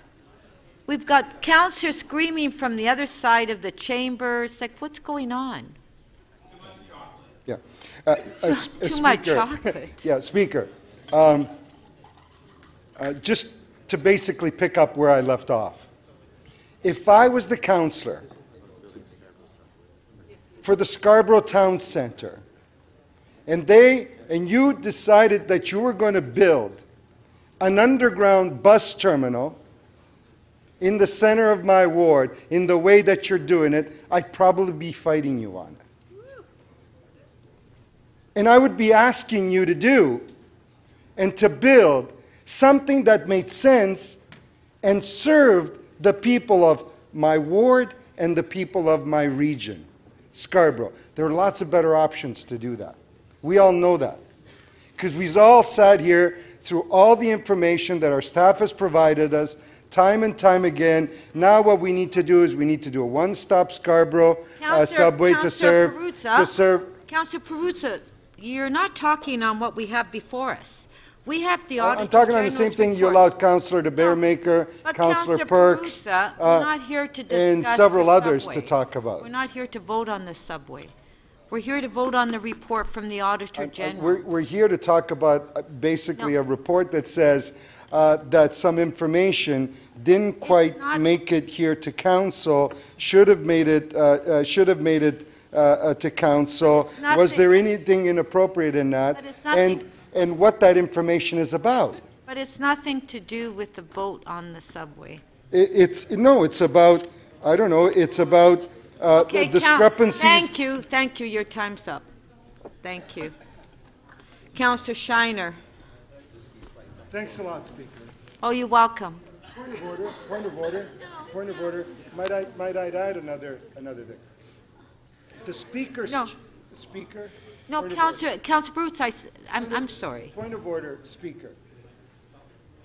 I lived through the legislature, and I can tell you that the position of Councillor Speaker is a highly recognized, respected position. The Speaker of the Assembly, of this Assembly, is an arbiter of the Assembly. Their primary function, Speaker, is to safeguard the rights of the individual members, not to be obstructionist, and not to be complicit in diminishing the rights of the individual members. And I say that quite seriously to you as the Speaker of this place. Set the bar, set the standard very, very high. Councillor Shiner to speak. Councillor Shiner to speak. Well, Madam Speaker, in fact, I thank my colleague, Councillor Perusa, for his last statement, because it actually clarifies to me how far off base this entire group of questioning and discussion it is. So let me read what the Auditor General's report says as part of my speech. We found no evidence of any lack of integrity on the part of the CEO Byford or other TTC personnel in its preparation. 2, no evidence of a systemic problem of political interference or staff being pressured by elected officials, including the mayor and his office, in relation to the development of the ridership numbers and the preparation and distribution of the note. 3, in our view, the briefing note estimate was within acceptable range given the stage of the project, the nature of a briefing note, and the caveats contained therein. Mr. Byford, to you and your staff, if this council won't, I would offer you the apology that you need for the way that your staff has been raked through the coals on this for nothing but what I feel is politics in this chambers that shouldn't be played if you don't like the decision of this council. I've been here for a long time, and on occasion I've been called out for comments I made towards staff, and they were on sometimes I could say right. This whole debate has called into the question the integrity of our staff and the mayor. And you wanted it reviewed and independently, and it was. And nothing wrong has gone on here.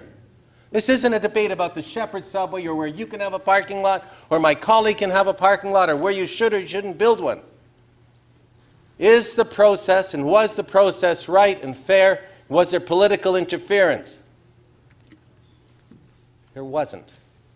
Independently observed. Nothing untoward was done here. And I don't think it shows kindly of this council when we spend hours and hours questioning the questions that we're trying to get the wrong answers from or go somewhere else on an issue that's not in front of us. I had no intention of speaking on this, but I've come to the point where really we owe the staff an apology. They did their best on an estimate and a briefing note, which we know is based on little true information to come up with an estimate at that time. And they provided it not just to us, but as the chair of the TTC pointed out, to all the members of the commission. No secrecy, no untoward work. A briefing note. It's a briefing note. So I don't think we've handled this right at all. I think we should just accept the recommendations from the Auditor General that things could be done a little better in the future. I accept that. I think we should get on with the business of council and stop trying to sully people's reputation here, because I'm ashamed of it. Thank you, Councillor Shiner. Councillor Davis. Thank you very much, Speaker. I read the report carefully before us, and I too want to say that its conclusions were clear, and that the complaints that were, or the complaint that was investigated was framed in a way to set those questions. Was there deliberate intent to mislead on the part of the CEO, on the part of any of the city staff? And you have drawn a conclusion that I won't, that I support. But what it did for me was provide information I did not know about on June 29th, when we made that decision to push forward with the TPAP, that when we made a decision to select an alignment for a subway that was just lines on a map. And I want to agree and concur with what Councillor Perks said. We absolutely have a right to get the best information possible at every stage that we make decisions. I didn't have information from Metrolinx that said they were willing to look at whether or not an LRT could be reinstated as an option, that they were willing to look at ways that the Kennedy Station could proceed and yet move to construct or move towards constructing an LRT in that alignment. I did not know that the cost estimates were in a range that was very wide. And we keep being told every time we get these transit reports that there are off-ramps. Off-ramps. And each one of these reports that come to us are about asking for us whether we want to go on, stay on that road, or whether we want off. It's perfectly legitimate for us to be questioning at each stage. We were at 10% design. 10% design. And oh, by the way, we've now gone from 3 stations to 1. How did that happen along the way? One more report. That was not what we voted on some time ago. A 1-station option when it was approved in principle. And I asked Councillor de Bearmaker, we may have dealt with this report however many times, but each one had this project at different stages, and we have not yet approved going ahead with the Scarborough subway extension. We do not know the costs yet. Now, I have to give our former CFO credit. He forced this council to put their money up based on all the very, very early estimates. But it was based on very little information. Lines on a map. Lines on a map. So I do think that there are problems with the way the briefing note was circulated. That was a comedy of errors. A comedy of errors is not acceptable. And I know there's a gray area about who gets what information, and the TTC, and I acknowledge as well, I did not know until the chair spoke today that the TTC members had copies of the briefing note. But I never ever got one until I got this agenda. So, you know, this was a complaint filed by the public. And when Councillor Matlow stands and says he still doesn't believe what took place and what was outlined in this report, he has a right to decide on the validity. Everyone is fallible. Our Auditor General is not infallible. To the extent that she had the information, she said that. To the extent of the information I had. He has a right to say that. He doesn't have a right to impugn the integrity or the reputation. Thank you, Councillor I Davis. understand that. Thank and he you. has to decide. Thank you. Thank you, Councillor Davis. Your time is up. Councillor McMahon to speak. Thank you very much, Madam Speaker. So I will once again ask us to be respectful of city staff. They work hard. They work long hours. They spend a lot of time on reports. Many of them are available at all hours of the day for us. They are consummate professionals. They take their jobs seriously. They love our city. They love what they do. So we need to remember, Councillor Matlow and Councillor Davis, I didn't speak when you spoke. We need to remember that wherever we are and whomever we are speaking to, we need to have the decency to show our city staff respect. Especially, period, but especially because we are in a position of power as councillors. We need to remember that. We have been down this road too many times before. It needs to stop. We need to be respectful.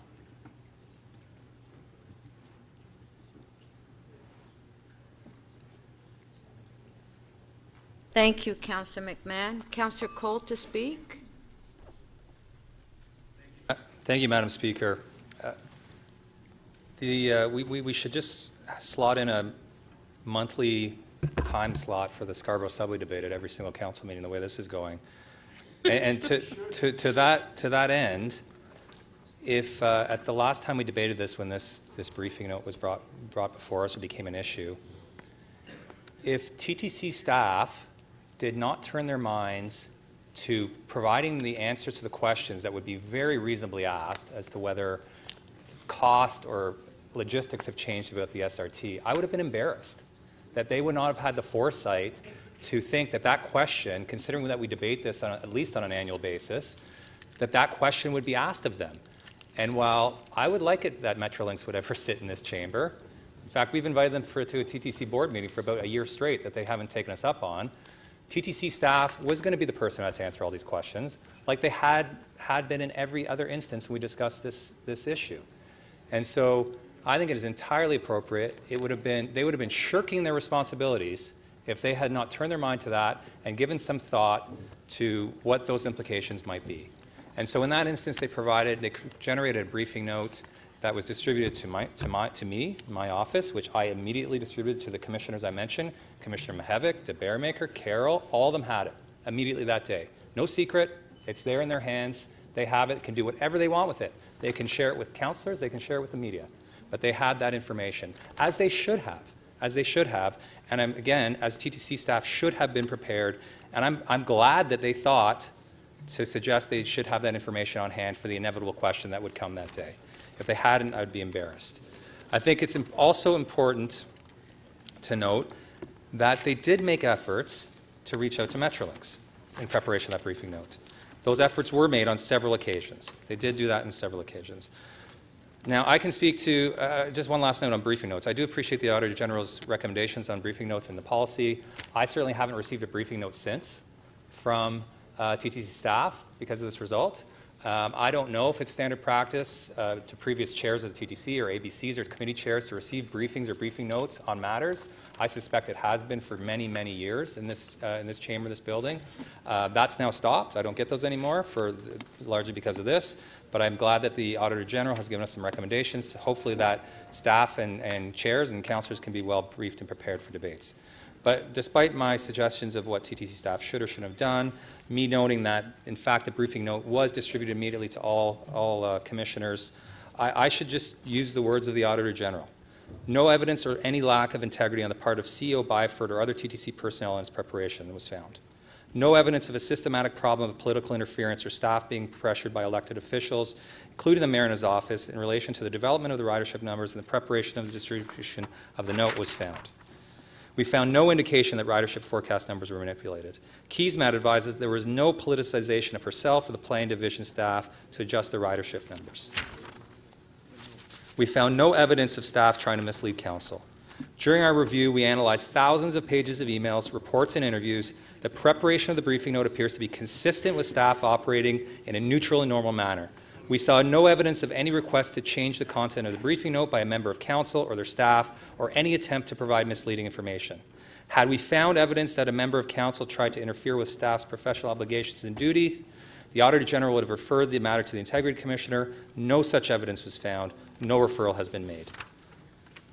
And again, our investigation findings are no evidence of any lack of integrity on the part of CEO Byford. I repeat, no evidence of any lack of integrity on the part of CEO Byford or other TTC personnel in its preparation. No evidence of a systematic problem of political interference or staff being pressured by elected officials. Those are the Auditor General's words. They speak to it better than I could, and I think we need to move on from this, adopt her recommendations, and move forward. Thank you. Councillor Wong Tam to speak. Madam Speaker, I'm going to try to keep my remarks very brief. Thank you very much, Auditor General, for the report. I think that you did what you were asked to do, and you did it incredibly well, which has produced us a report. I think probably the frustration with some members of council is that perhaps there could have been some further work done, and it's not to take away from the quality of the work that's before us, but some of that further work may have been just asking another question that was not before you, that was not placed before you, but perhaps it could have been. But that is not yours to take on. I accept your report, Madam Speaker. I accept the report of the Auditor General, and I want to thank the members from all members for their passionate debate.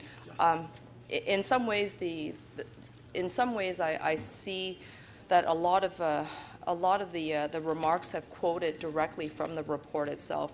I'd also like to take a quote from this report. And it is that the Auditor General's role is not to question the policy decisions of elected officials, nor is it the Auditor General's role to reopen City Council's decision. Let's accept that. So that's something that the Auditor General is not taking a position on. However, she also said in the report that she did not investigate request item number 2 or item number 3. And item number 2 was to investigate whether the mayor or the city council and city administrators have appropriately exercised their responsibility of stewardship over public funds in making the decision that they made to proceed with the SSE option. She also did not investigate whether the SSE will achieve value for money. That's in her report. A value for money performance audit to examine the management practices, controls, and reporting systems to achieve council's direction in a cost-effective manner is within the purview of the Auditor General and may form part of a future audit. There is, the way I read this report, more work to be done. If City Council does not do best by the taxpayer and the residents of Toronto, and if we do not ask for value for audit studies for this particular project and every other project of this quantum and magnitude, if we do not ask for cost comparison, the Auditor General will do the work for us. And so thank you very much, Auditor General, for your report. I think it's a very informative report, and I have full faith in this process as we move forward with Council support as well as with your oversight. Thank you. Thank you, Councillor Wong Tam. Councillor Carroll. Madam Speaker, I think debate is wrapping up, and so I'll be very brief. I want to be sure for anyone who might be watching the broadcast by web stream or whatever, that we don't leave people misinformed. I hope that people understand that the chair of the TTC was half joking, that he didn't mean to be facetious in saying we should have a placeholder on an annual basis. I think what he meant was that any time a citizen brings a complaint, it should be in this chamber being reported on by an accountability officer. That's what's happening today. No one inside the velvet rope should be lectured for the fact that we're having this discussion, because this discussion was generated by a citizen of Toronto. And any time that happens, we should in fact discuss it inside the velvet rope.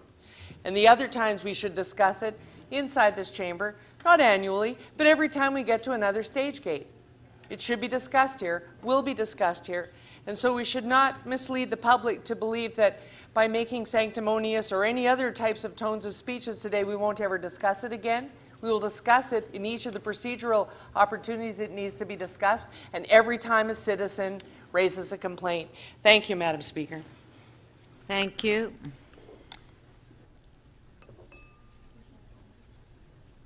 On the item, for just the report, on the recommendation, in the report. All in favor? Recorded vote.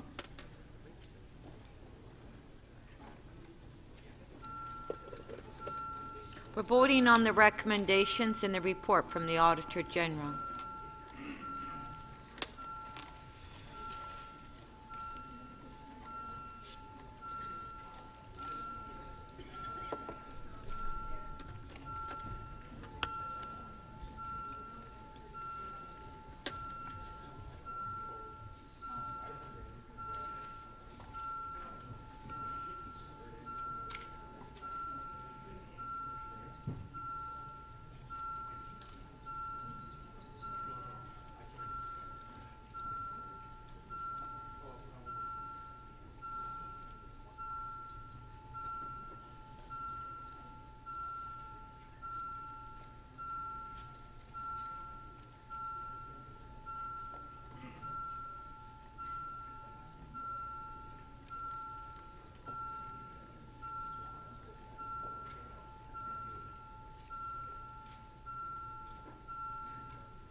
The item is adopted unanimously, 41 in favor. Point of order, Councillor Holliday. Thank you, Madam Speaker. I just wanted to stand and point to members of council that there are 2 audit items left. In my best estimation, Toronto Building Division conditional permits, from what I can tell, should be quick. And based on the conversation at the Audit Committee, the Auditor General's work plan is very relevant to the conversation that we had just now. If the members of council agree to it, I would propose that we would hear those 2 items right now. That way we can close this off and the auditor may leave. It's reordering the order. We already voted on Steve. That's what I tried. I'm told it's, well, it's in order to propose. Councillor Holliday, on that, if you move the motion, we need 2/3 vote. Understood. Okay, so we'll take a vote. 2/3 vote is required. To bury the order paper to complete the auditor's reports.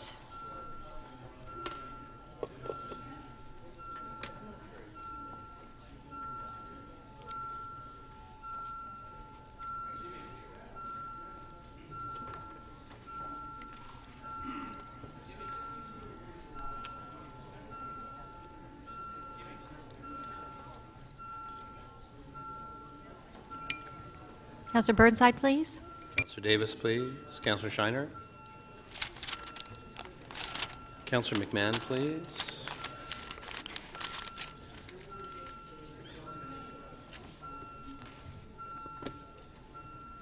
Councillor McMahon.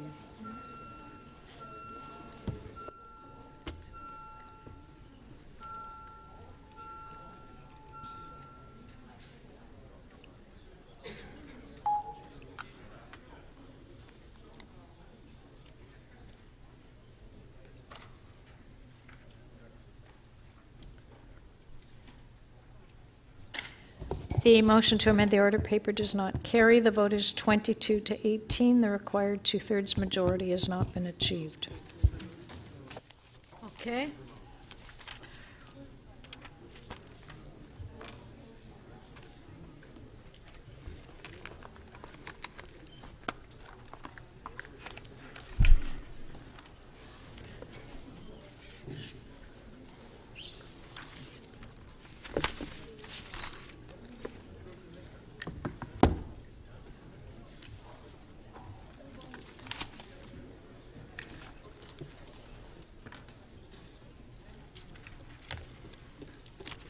Members' motions you can open your binder to the members' motions.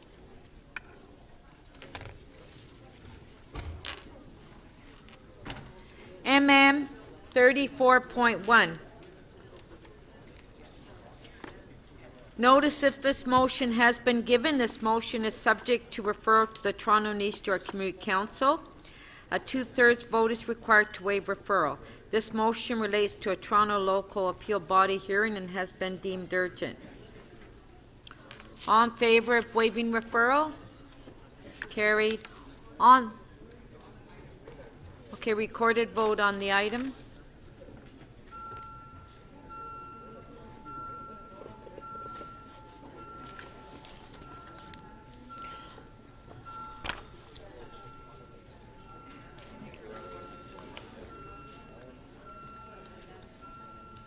Councillor DeGiorgio, please. Councillor McMahon, Councillor Wong-Tam, Councillor Shiner, and Councillor Davis, please. Councillor Karygiannis, Councillor Fletcher, Councillor Palacio, please. Councillor Mihevc, thank you. Councillor Karygiannis and Councillor Fletcher and Councillor Palacio, can we have your vote, please?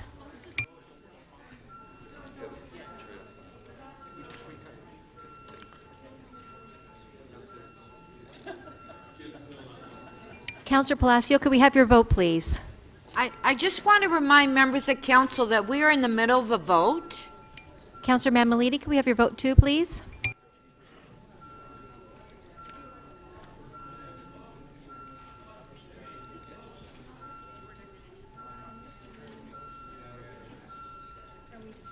No.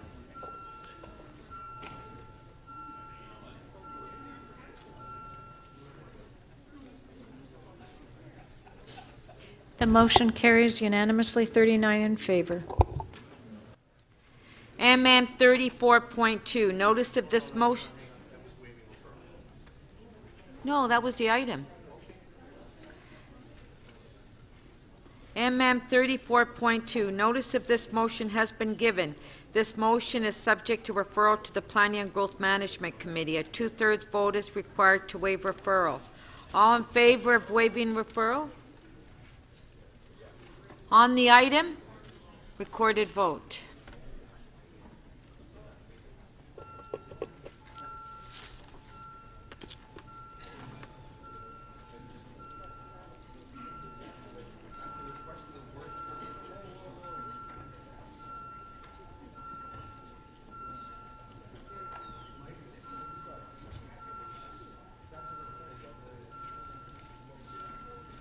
Councillor Lee, please. Councillor Davis. Councillor Pasternak. Councillor Filling and Councillor Cole, please. Councillor Crawford, thank you. Councillor Perruzza, please. Councillor Fillion, please.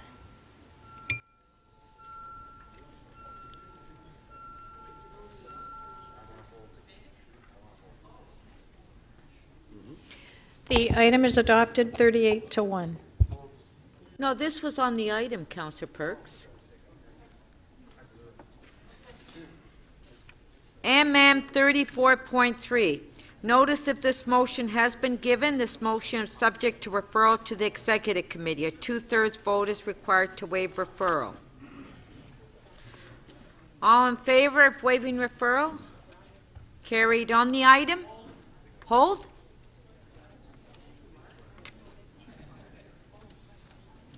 Councillor Grimes is holding. MM 34.4.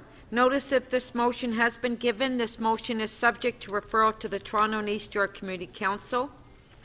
A 2/3 vote is required to waive referral. This motion relates to an Alcohol and Gaming Commission of Ontario hearing and has been deemed urgent. All in favor of waiving referral? Carried. On the item, all in favor? Carried. Pardon?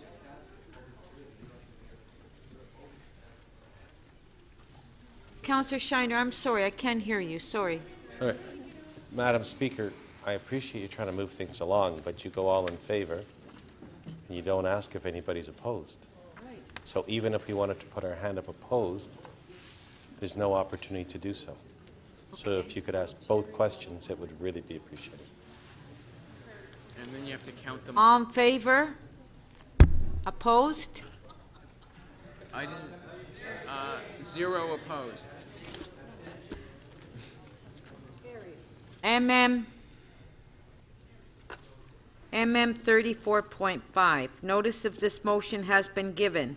This motion is subject to referral to the Executive Committee. A 2/3 vote is required to waive referral. All in favor of waiving referral? Carried. On the item, all in favor? Opposed? Anybody opposed?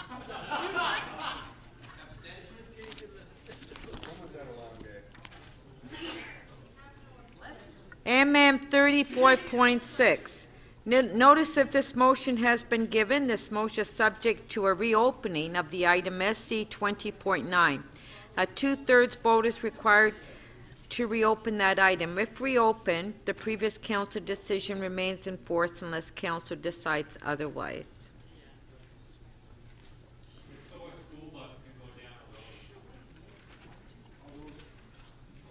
Okay, all in favor of reopening?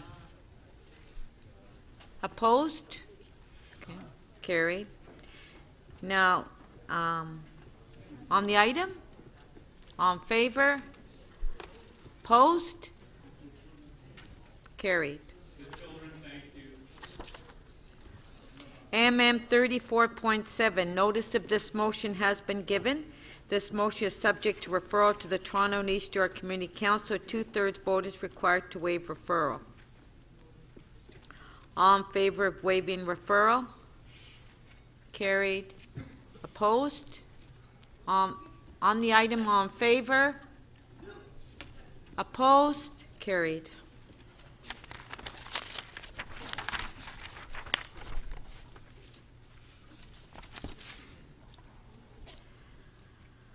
MM 34.8. Notice of this motion has been given. This motion is subject to referral to the Public Works and Infrastructure Committee. A 2/3 vote is required to waive referral. Recorded vote to waive referral? Okay, recorded vote.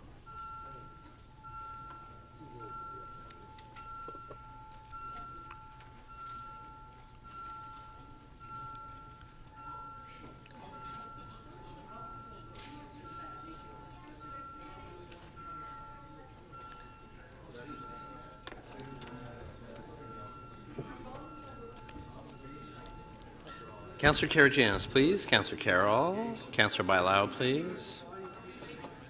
On waiving referral.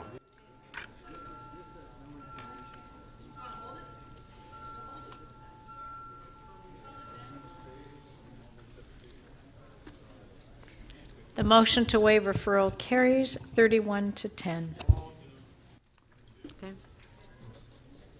Councillor Perks is holding. MM 34.9. Notice of this motion has been given. This motion is subject to referral to the Executive Committee. A 2/3 vote is required to waive referral. Oh, sorry. Permission to withdraw. This was written during, before there were some federal announcements, and working with staff, there's a desire to basically revisit and perhaps nuance this, so permission to withdraw for now. Okay, Councillor Mihevik is moving to withdraw. All in favor? Opposed, if any? Councillor Shiner is opposed. Withdrawing? Fair. It's fair. MM 34.10. Notice of this motion has been given. This motion is subject to referral to the Toronto and East York Community Council.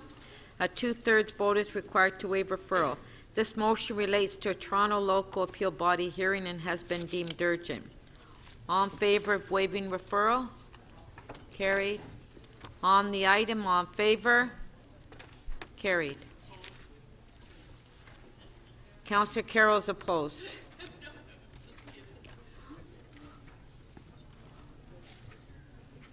MM 3411. Notice if this motion has been given, this motion is subject to referral to the Executive Committee. A 2/3 vote is required to waive referral. The mayor has an interest. Okay. He left? Okay. Recorded vote to waive referral.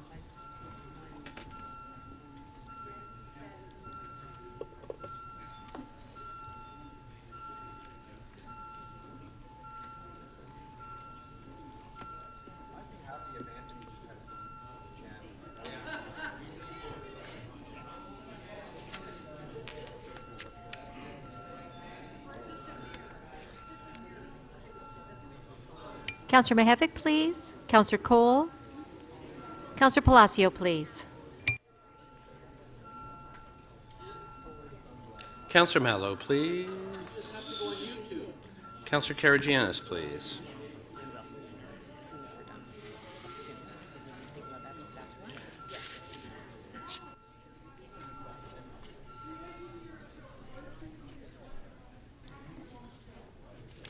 The motion to waive referral carries 28 to 12.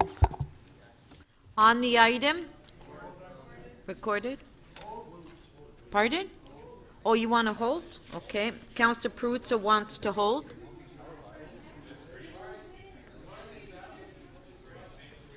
Thank you. MM 3412. Notice if this motion has been given, this motion is subject to referral to the Executive Committee. A 2/3 vote is required to waive referral. All in favor of waiving referral? Carried. On the item, all in favor? Carried. MM 34.13. Notice if this motion has been given, this motion is subject to referral to the Parks and Environment Committee. A 2/3 vote is required to waive referral. Recorded vote to waive referral.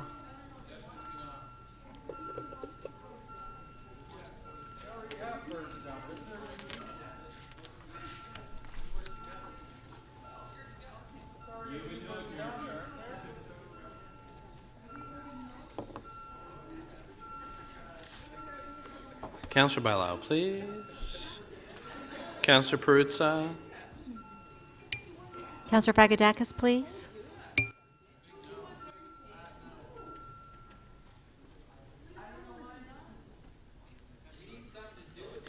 The motion to waive referral does not carry. The vote is 25 to 16.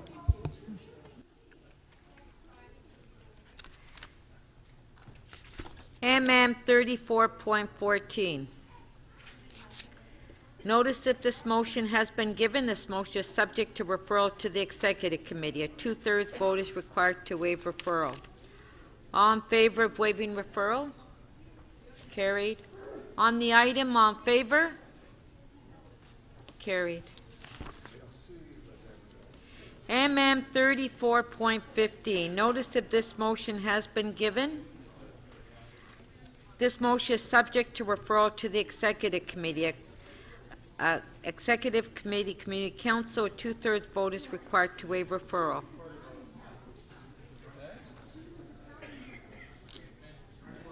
Recorded vote.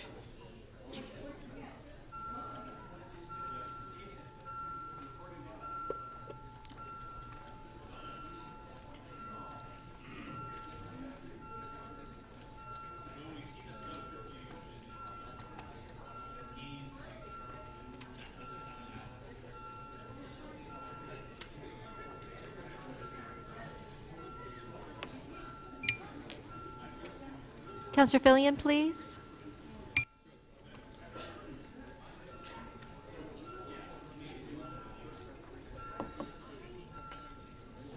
Councillor Perruzza, please.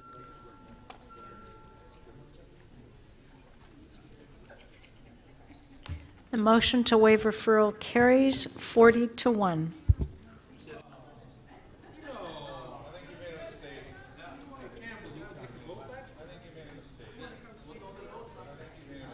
On the item, recorded vote.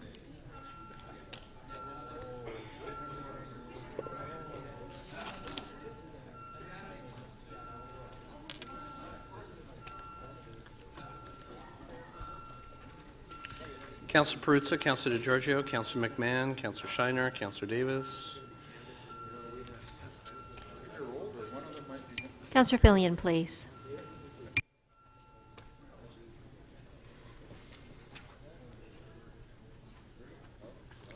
The motion, or sorry, the item carries unanimously, 41 in favor.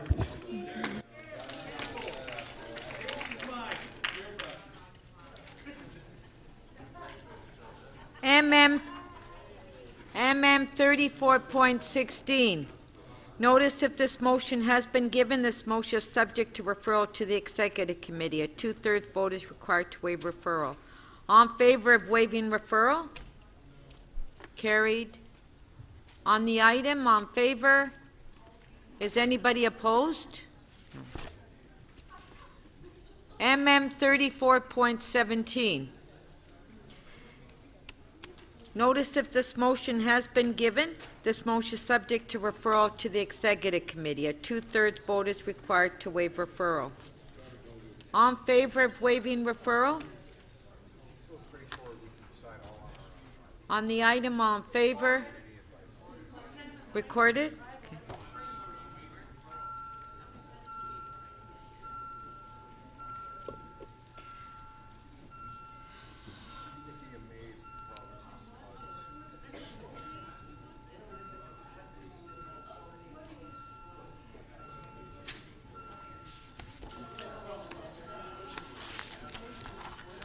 Councillor McMahon, please. Councillor Pasternak. Councillor Bylaw, please.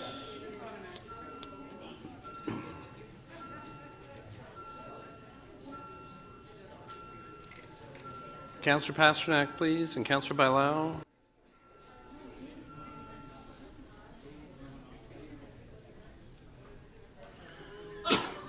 The item is adopted unanimously, 41 in favor. MM 34.18. Notice if this motion has been given, this motion is subject to referral to the Executive Committee. A 2/3 vote is required to waive referral. All in favor of waiving referral? Carried. On the item, all in favor? Carried. MM 34.19. Notice if this motion has been given, this motion is subject to referral to the Toronto and East Shore Community Council. A 2/3 vote is required to waive referral. All in favor of waiving referral? Carried. Who's got it? Councillor Wong Tam, you have an amendment on this one? The liquor license?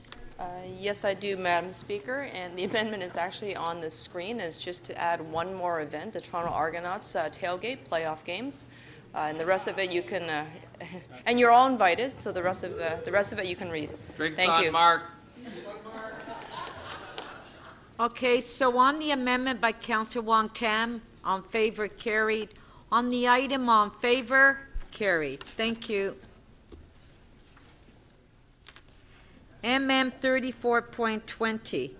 Notice if this motion has not been given. A 2/3 vote is required to waive notice. This motion is subject to referral to the Etobicoke York Community Council. A 2/3 vote is required to waive referral. This motion relates to a Toronto local appeal body hearing and has been deemed urgent.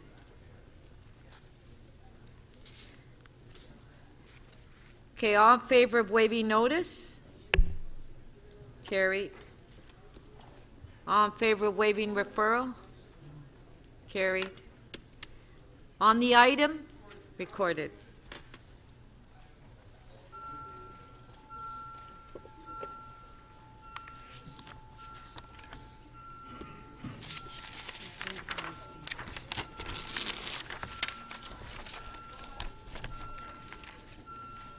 Councillor Layton, please.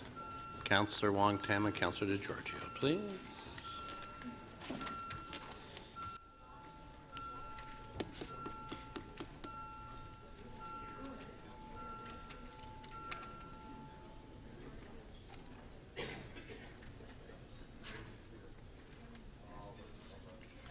The motion to adopt the item carries 41 to 1. MM 34.21, notice if this motion has not been given, a two-thirds vote is required to waive notice. This motion relates to, this motion is subject to referral to the Toronto and East York Community Council. Two-thirds vote is required to waive referral. This motion has been deemed urgent by the chair. All in favor of waiving notice? Carried. All in favor of waiving referral? Carried. On the item? Carried. MM 34.22. Notice if this motion has not been given, a two-thirds vote is required to waive notice. This motion is subject to referral to the Licensing and Standards Committee. A two-thirds vote is required to waive referral. This motion has been deemed urgent by the chair. All in favor of waiving?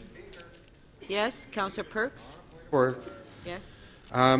didn't we, my understanding is we just gave instructions to the General Manager of Municipal Licensing of Standards on this very issue in this council meeting, and that therefore we would have to remove it from committee as well as waiving referral. Is that correct? Like, we just had this debate on the liquor licenses and sent some instructions to Ms. Cook. Was there... Pardon?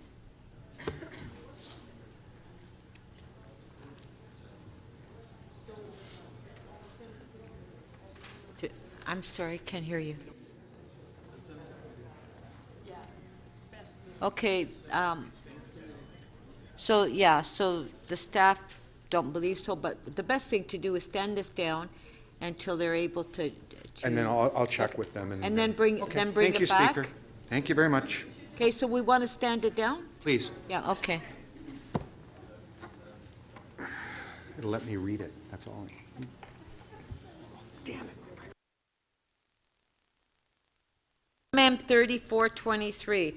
Notice if this motion has not been given, a two-thirds vote is required to waive notice. This motion is subject to referral to the Public Works and Infrastructure Committee. A two-thirds vote is required to waive referral. This motion has been deemed urgent by the chair. All in favor of waiving notice? Carried. All in favor of waiving referral?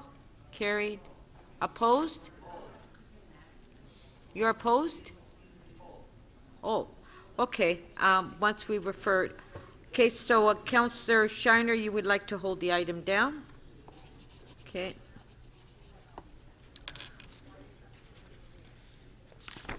MM 3424.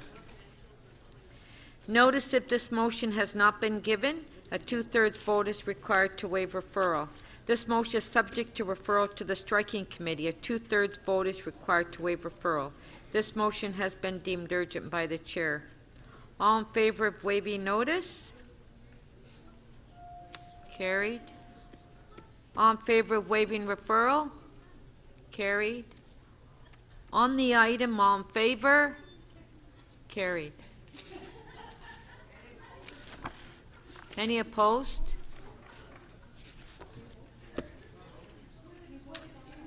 MM 34.25 has been done. We did that yesterday.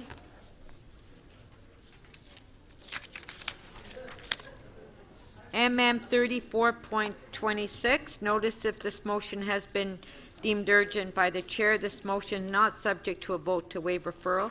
This motion has been added to the agenda and is before council for debate. On the item, all in favor? Hold. Councillor Shiner, are you saying hold? Oh,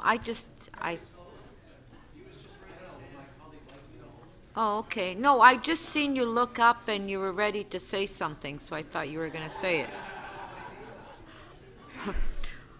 Okay. All in favor? Opposed? Well, I'm looking because you... MM 34.27. This motion has been deemed urgent by the chair. This motion is not subject to a vote to waive referral. This motion has been added to the agenda before council for debate.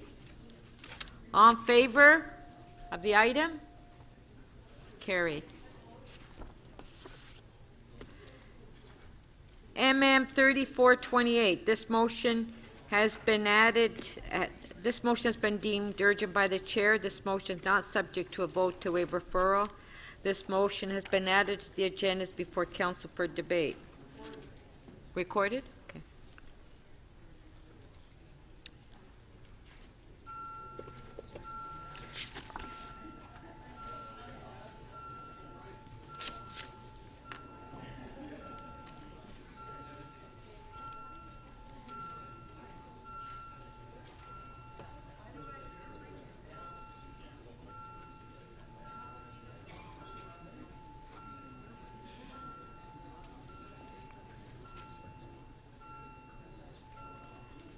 Councillor Cole, Councillor Fillion, and Councillor Mihevc, please.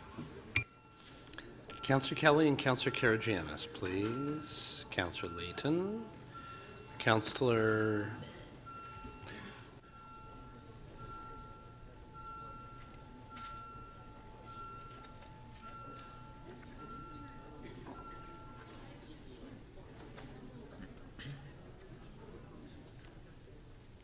The item is adopted 41 to 1. MM 34.29, this motion has been deemed urgent by the chair. This motion is not subject to a vote to waive referral. This motion has been added to the agendas before council for debate. All in favor? Carried. MM 3430, this motion has been deemed urgent by the chair. This motion is not subject to a vote to waive referral. This motion has been added to the agendas before council for debate. All in favor of the item? Recorded.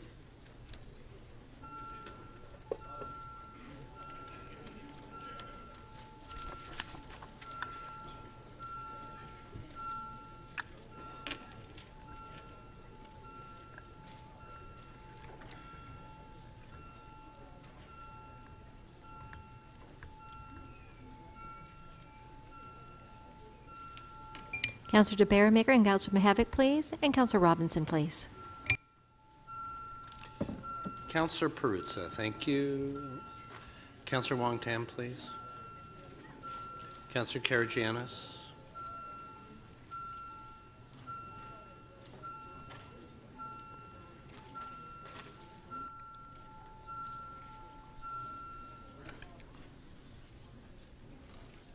The item carries unanimously 42 in favor. MM 3431, this motion has been deemed urgent by the chair. This motion is not subject to a vote to waive referral. This motion has been added to the agendas before council for debate. All in favor of the item? Recorded.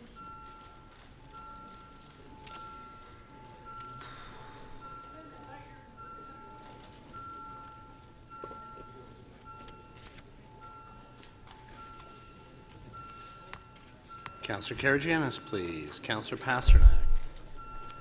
Councillor Perruzza, please. Councillor Robinson, please.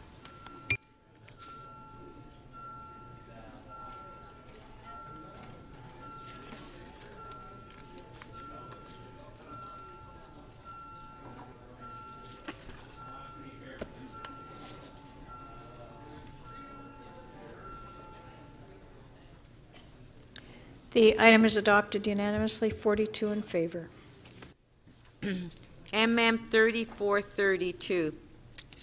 This motion has been deemed urgent by the chair. This motion is not subject to a vote to waive referral. This motion has been added to the agendas before council for debate. All in favor? Carried. MM 34.33. This motion has been deemed urgent by the chair. This motion is not subject to a vote to waive referral. This motion has been added to the agendas before council for debate. All in favor? Carried.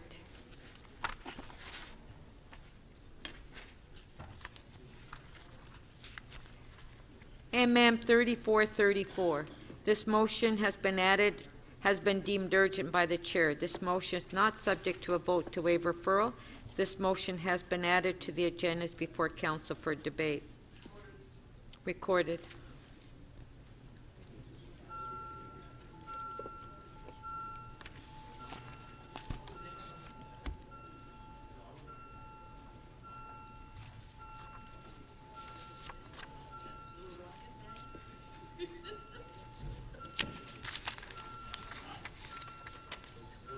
Councillor Bylaw, please. Councillor Perruzza. Councillor Davis and Councillor Perks, please. Councillor Robinson, Councillor Fillion, and Councillor Crisanti, please.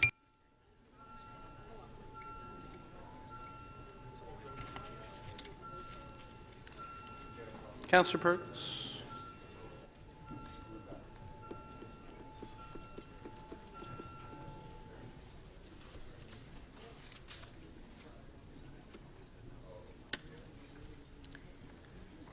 The item is adopted 41 to 1.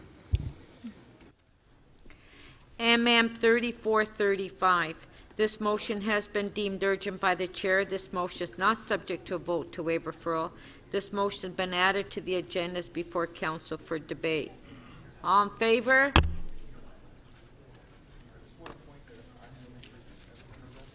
Opposed, if any, carried.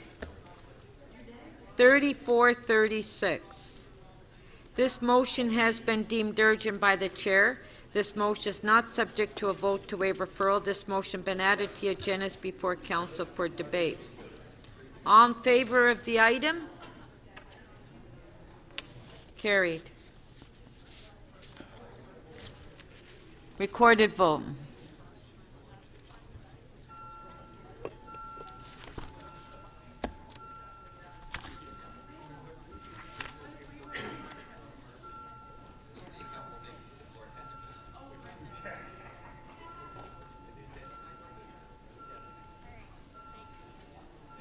Councillor Palacio and Councillor Cole, please. And Councillor Fillion, please. Thank you.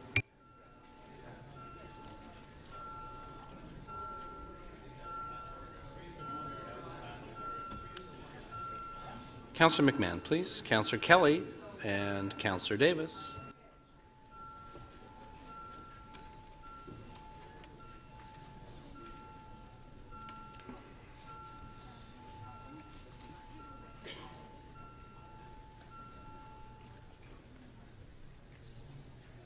The item is adopted unanimously, 42 in favor. MM 3437. This motion is subject to a reopening of item PW 22.5. A two-thirds vote is required to reopen that item. If reopened, the previous council decision remains in force unless council decides otherwise. This motion has been deemed urgent by the chair. All in favor of reopening? Carried. Pardon? All in favor? Carried. MM 3438. This motion has been deemed urgent by the chair. This motion is not subject to a vote to waive referral. This motion has been added to the agendas before council for debate. Recorded. I was waiting for you to say that.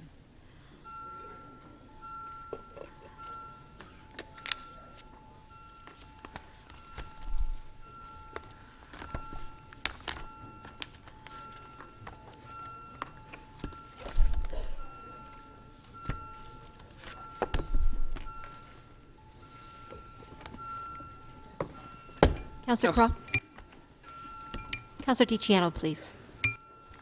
Councillor Bylaw, please. Councillor Perruzza, Councillor Wong-Tam. Councillor Davis, please.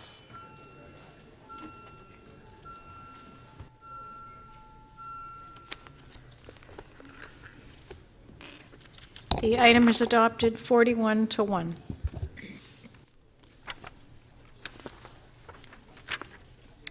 Okay, that's it for the members of motion. So our next Referred. to staff's, in their opinion. Just wondering where that is. Yeah, they're going to look at it, and then we're holding it down, and we're going to look at it. Okay, we're going to look at it. We'll look at it. Let's look at it.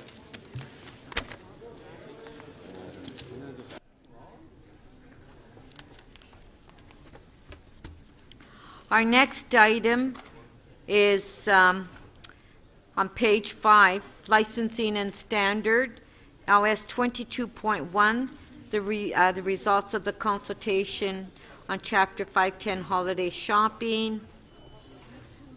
Do we have questions? What? I don't have questions, no. Have a motion. Okay, there's questions. Councillor Campbell.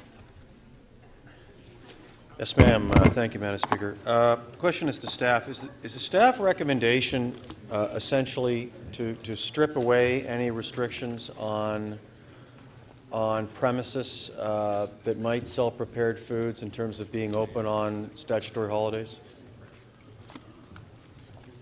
Sorry, we transitioned rather quickly. I don't have it in front of me, Madam Speaker. Through you, Madam Speaker, no, sir. Actually, it's quite the contrary. It's to provide clarity for those who are purveyors of prepared meals, the exemption to be open.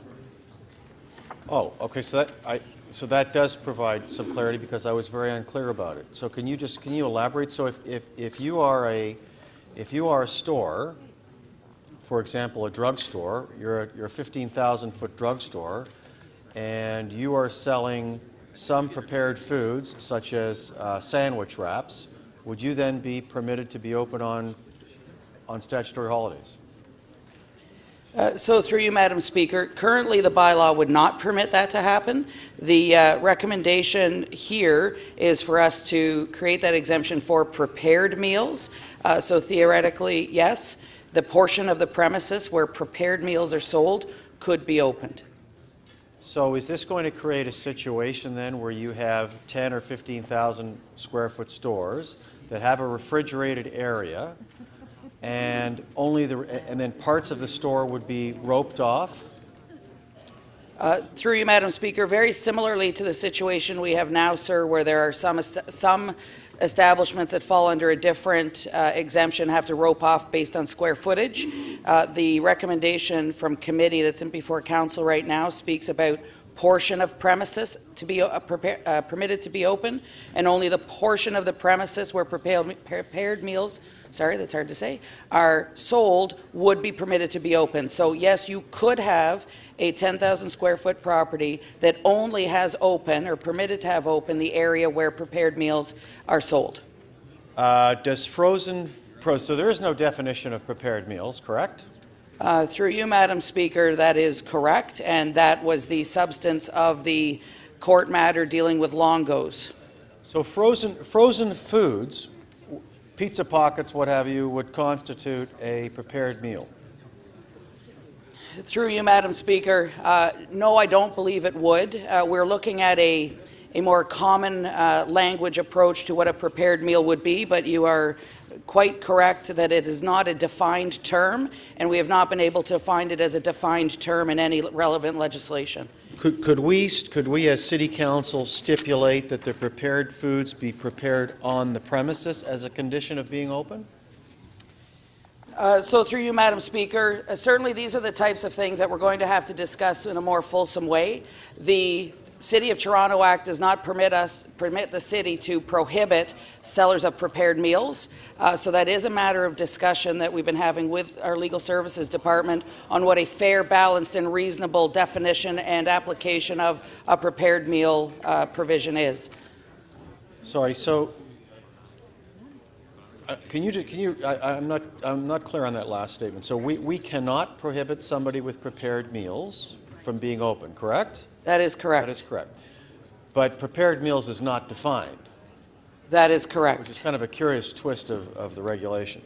So could we as council say, under these conditions, prepared meals must be prepared on the site rather than just brought in by truck?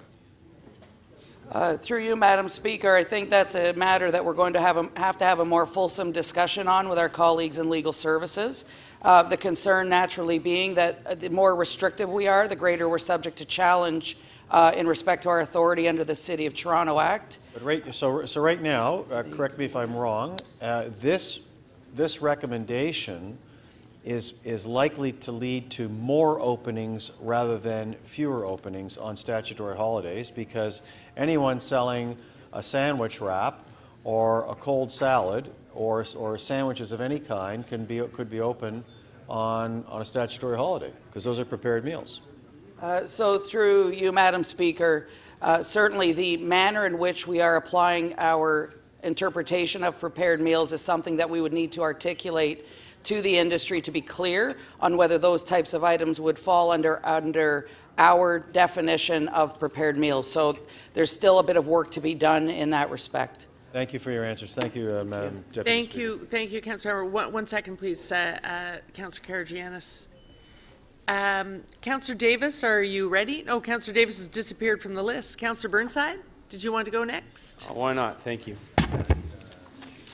Through you, Madam Speaker, I just want to confirm that the city bylaw cannot require that premises where a business is offering, quote, goods or services in the form of or in connection with prepared meals be closed on holidays. We don't have that power, correct? Through you, Madam Speaker, that's correct. That's correct, yes. That is correct? Okay. So how do we enforce something we can't define? That's open to anyone that wants that baby. The courts would have to look to some sort of a definition. Currently, those who were enforcing would have to use their discretion and interpret the term. And frankly, when the term was inserted into the legislation, which is mirrored in our bylaw, I don't think there was much confusion about what it meant. I'm fairly certain that the province intended to mean restaurants, and that's how it's been interpreted and applied. But now that we've got some case law which says Longo's, which sells prepared meals and is clearly not a restaurant, is exempt, there would be some discretion to be applied in interpreting it. And yes, you're correct that a definition would assist. Right. So, and the prepared meals is one issue, which the CRA defines for tax purposes, which you could follow. I understand that part. But probably even more problematic would be in connection with, correct? So if I asked you, would hot sauce be in connection with a prepared meal, what would your answer be? And that could go to MLS. I'm not sure who that would go to. That is something we're going to have to look at. So basically we have to define some of these things. We do have to look at them more closely, yes. Thank you. Councillors, I'm going to go on to the next questioner, which is Councillor Fletcher, but can I just say there's a lot of chatter both sides. I'm having trouble hearing staff's answers. Thanks, Madam Speaker. So originally in our bylaws, restaurants were allowed to be open because they made prepared meals, and then someone took that to court.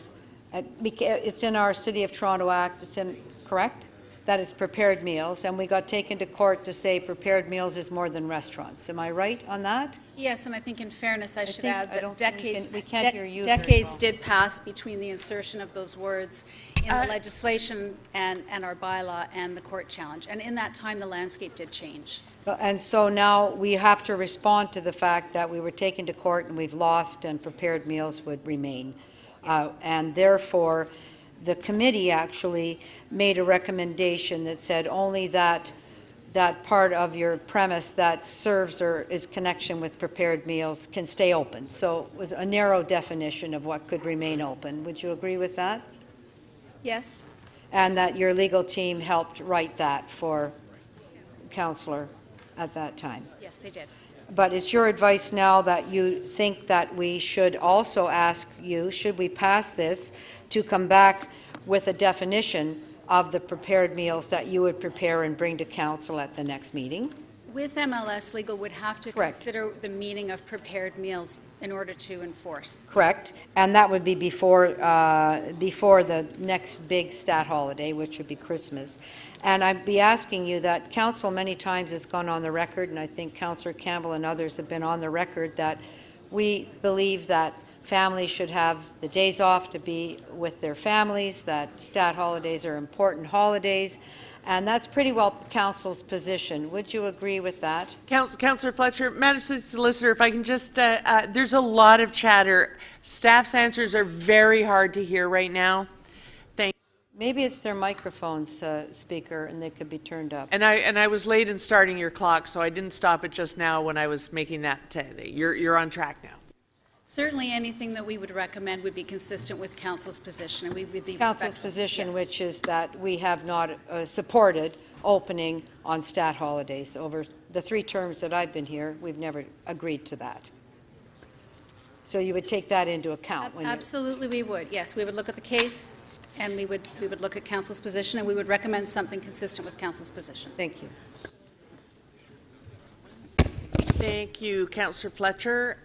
Councillor Kelly. All right, thank you, Speaker. To the solicitor, I would remind, or who has been answering the questions to date? Well, they're both MLS and the city solicitor are on the floor if you have questions, and the city manager will bring anyone else you need. To either then, Speaker, but I would remind the people who are responding to our questions of your advice, and that is there's a lot of chatter in this room. And secondly, if you have a soft voice, in that context, it's difficult to follow you. And I would suggest that as a role model, you may take into consideration Councillor Fletcher.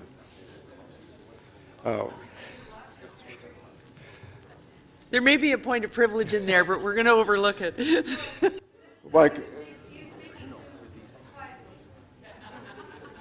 My question is, rather than introduce the complexity or sustain the complexity of the issue as it's presented in this report, why not simply say only restaurants are permitted and keep it that simple?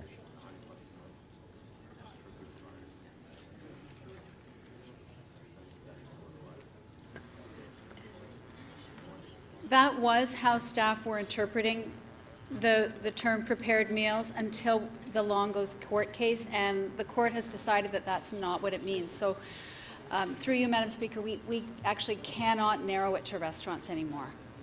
Say that last part again, I'm sorry. So we actually cannot narrow it to restaurants anymore because of the legislation and the court decision interpreting it.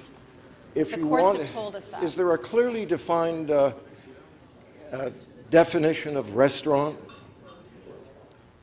Because the intent of the bylaw was to keep the restaurants open, but everything else in retail closed.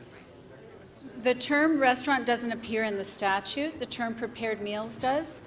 And the courts have told us that that language around prepared meals is broader than restaurants. And it does include a grocery store that sells prepared meals, or at least the portion of the grocery store. Would it be worthwhile to ask the province for the authority to use the Constitution? Certainly if that's focus on restaurants? Certainly if that's the will of council. Thank you. Those are your questions. Thank you. Councillor Pasternak. Councillor Pasternak, you had questions?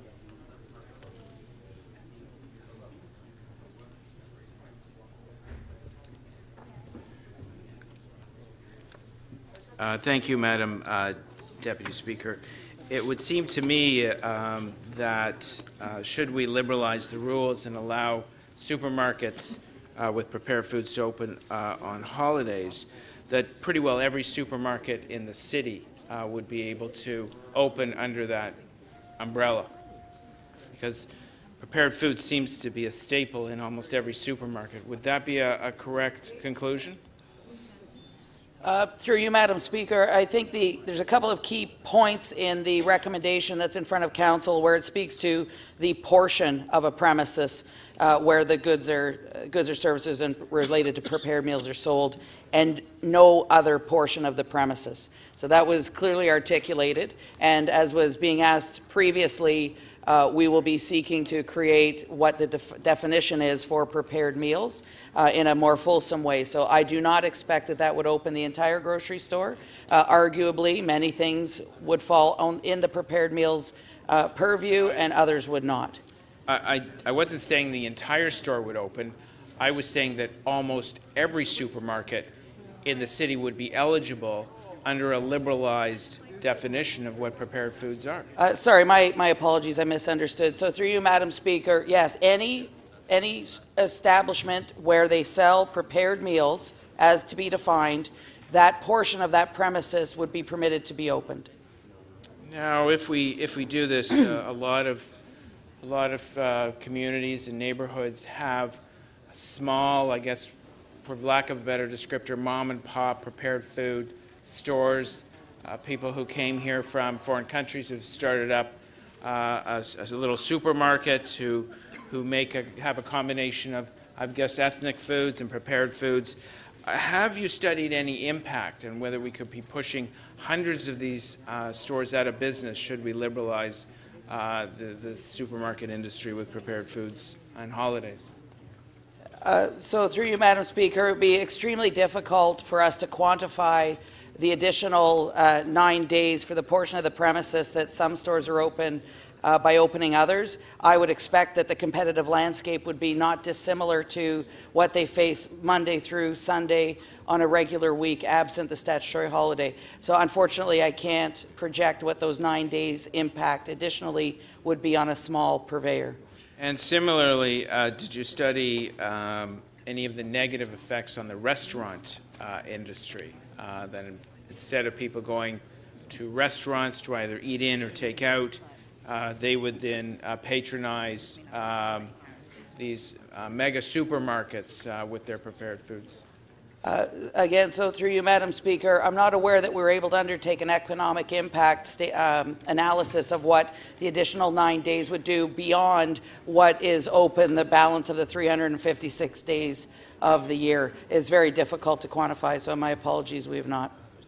Did any of the industry associations for the restaurant industry come forward and share their views on this issue?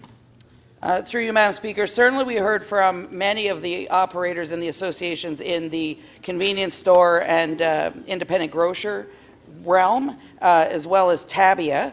I don't know that we had specifically ORMA involved. No, ORMA not specifically, but Tabia certainly from the BIA perspective were, as well as I say many in the grocery industry. And when it came to the restaurant industry, what was their so through you, Madam Speaker, we did not have any specific input from restaurants specifically indicating that this would be impactful to them. We do not have that information. And they were aware of this consultation and this process? I would expect they certainly would have been through Tabia, but we are, and the public press that we've had about it and the public survey that we undertook with Ipsos, but I am not aware of any indications from them about impact. Okay, thank you very much. Thank you.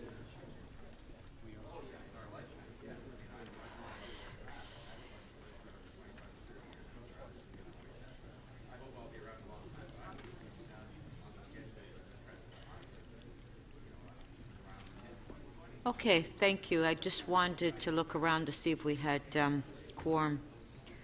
Councillor Fletcher, you held the item down. Would you like to speak? Thank you. Thank you, Speaker. I have a motion that City Council direct the City Solicitor in consultation with the Executive Director of Municipal Licensing and Standards to report directly to the next Council meeting with a recommended definition of prepared meals. But to proceed with the recommendation from committee that was approved at LNS meeting number 22. And that is that City Council amend Chapter 510 Holiday Shopping by deleting subsection 510.40 which reads prepared meals, and adding as a new subsection the portion of a premises selling goods or services in the form of or in connection with prepared meals, but no other portion of the premises. And I think that used to be simple when we were talking about shopping or holiday shopping or on stat holidays, because it was either yes or no. Are you open on Christmas Day? Are you closed on Christmas Day? Are you open on Easter? Are you closed on Easter? And very clear. The lines were very clearly drawn. But with the unfortunate interpretation of prepared meals in the courts, first of all, by a justice of the peace, and then reinforced at divisional court, that prepared meals meant more than restaurants. Because in everybody's mind, when this was all written many years ago, a prepared meal, when you wanted one, you went to a restaurant for a prepared meal.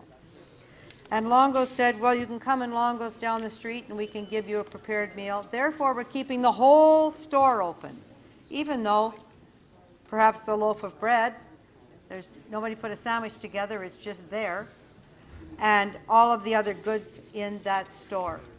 So this fell upon us in April to look at, what are we going to do about holiday shopping? Once again, Council reaffirmed its very strong position, which it has reaffirmed every time, once and again, that those working in industry should have a statutory holiday on those 9 days, just like every single member of this entire civil service at the City of Toronto has those 9 statutory holidays.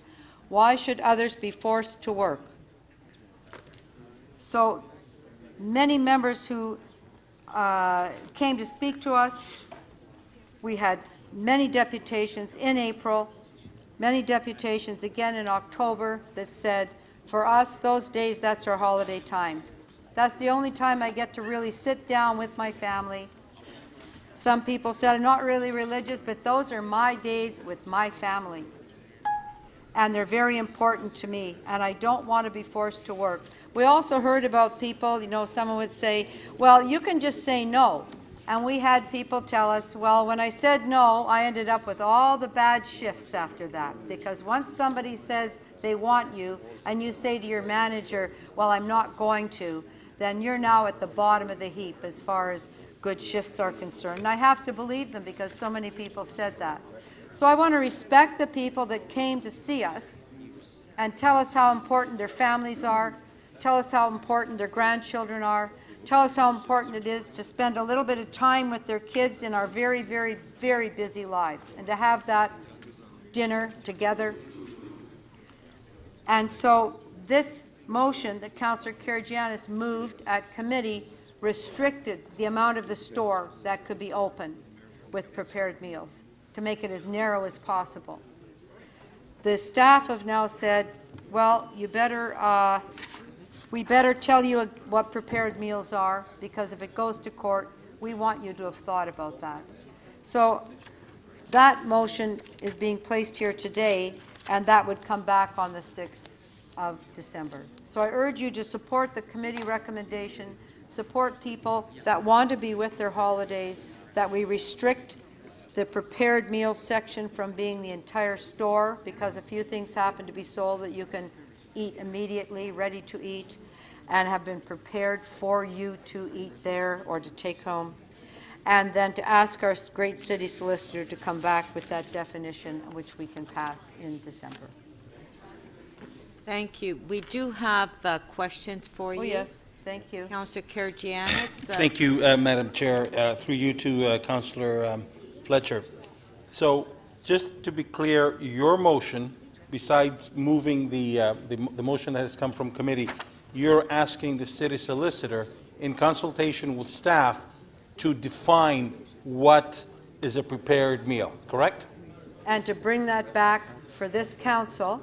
And you heard me ask the city solicitor if she recognized that this council had many times said we'd rather not have stores open on the stat holidays, so that her definition, I'm going to presume, given council's position, would be a definition of prepared meals that would stand up in court, but would not be a loaf of bread is a prepared meal. So your motion coming to ask for the solicitor, that would give clarity to the businesses, that would give clarity to the union, and it would certainly, once and for all, put an end to this question, are we open, are we not open, can I run across the wire to get a sandwich that was prepared somewhere else or something like that. Your motion besides the committee is to clearly define what is a prepared meal and which stores can operate, which stores do not, and the unions can have a clarity when they deal with their business owners. I believe that is the case. The city solicitor recommended that this motion get made, because if it goes to court, then they have to be able to have a position in court. Well, we don't want to. This will absolutely. Your motion will. I mean, and again, I'm asking the question is to try to prevent something like with Uber, where we went to court and we got our yes, breakfast we're sent to locking us. down what that means, and we'd lock that down prior Okay. to Right. prior to the anybody being fined on any holiday, because the next big statutory holiday is coming up on December 25th. Thank you. Thank you. Thank you. Councillor Davis. Thank you for this, Councillor Fletcher. I just want to hear, though, one final piece of information. So the direction is that City Legal will come back with a definition that is very narrow in terms of allowing types of prepared food.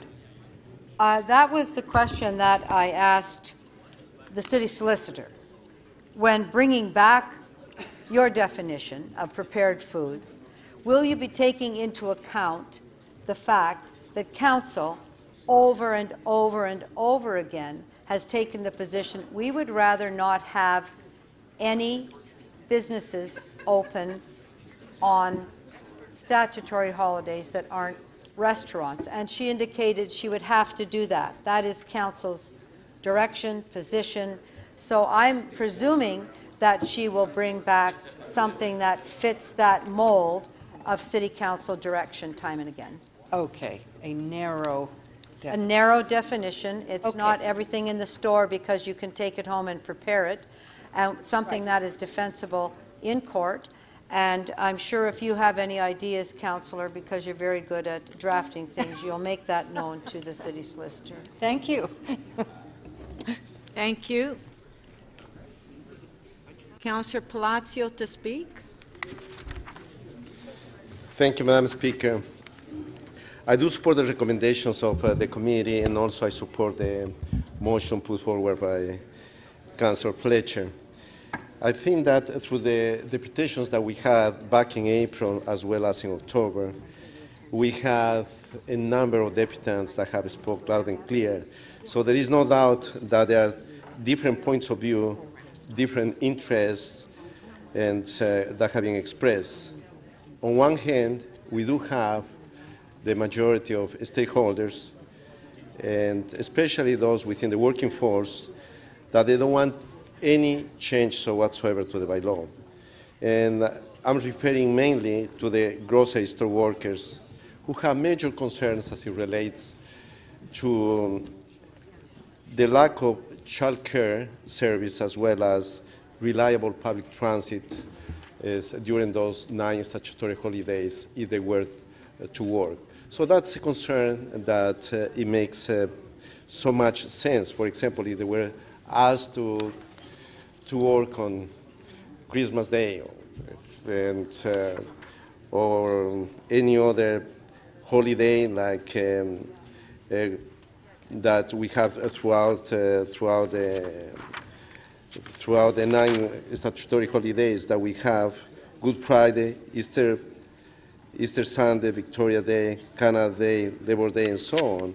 So those are the major concerns that were expressed throughout the deputations. Conversely, we had the big malls. The multi-purpose retailers that have been saying that their business models continue to change, while the city holiday shopping bylaw has not changed. It's old, it's antiquated, and it doesn't reflect the new business realities of the day. So that's been the position that they put forward. Now, personally, I do have a different perspective in terms of what it means to have a family, to have children, to be a provider. Very often, when you have to work multiple jobs, including part-times, to provide for your family. And that's the difficult part. And it is important that to understand that many families, as some of the people that we have in the audience that attended the deputations as well, they have clearly indicated that, for example, during the summer months or every time that we have these statutory holidays, they don't have the funding, they don't have the money to go down south, to travel, and where many of us probably we can, or they don't have the courage during summer months or during the statutory holidays to go and spend time with their families. So that's something that has so much validity, and it comes to the heart of what it means to have a family and to enjoy a day with your family. So I think that's extremely important to be cognizant about it. And I am convinced that if any changes were to be made to the holiday shopping bylaw, it will hurt the most vulnerable people in society. And I'm referring to the poor, those in need, those who have to work very often more than one job. And they may become victimized because of the uncontrollable corporate appetite that keeps on growing. And that, for us as members of council, I believe that's morally wrong, that's socially unacceptable, and we should never allow that to happen. It is important to support our families, and especially the very little that we have and they have. Those statutory holidays are supposed to be sacred, and it should remain as such. Thank you, Madam Speaker. Thank you. Councillor Pasternak. Councillor de Beermaker. Thank you, Madam Speaker. I would urge my colleagues to support the Licensing Committee recommendations and the additional motion moved by Councillor Fletcher. As a member of that committee, we were given a broad spectrum of input, and the people who came, I think, actually, if we weren't going that way already, we certainly would have switched direction, and if we were going that direction, we doubled down. Because I think certainly what I heard from a lot of different people is to say, you know what, having 9 days a year where all of our family can do their very best to come together and meet and rest and spend time together is a very important time. And I realize, and everyone in this room knows, we can go online 24 hours a day, we can do all sorts of things 24 hours a day, but is it unreasonable for we as members of the public to ask for 9 holidays, statutory holidays per year, where we can say most of us are going to have time off and to be able to meet and rest and enjoy our families? I don't think it's very unreasonable. When this court challenge came in and the court sided with the, I'll say that, you know, the one side and not our side, it's one thing even the people who came forward to say, you know, if our food to go section, the 5% or 10% of a Metro store or a superstore is going to be open, well, we don't like it. But at least all of us collectively, or whoever works there, goes, that 5 or 10% of the store is open.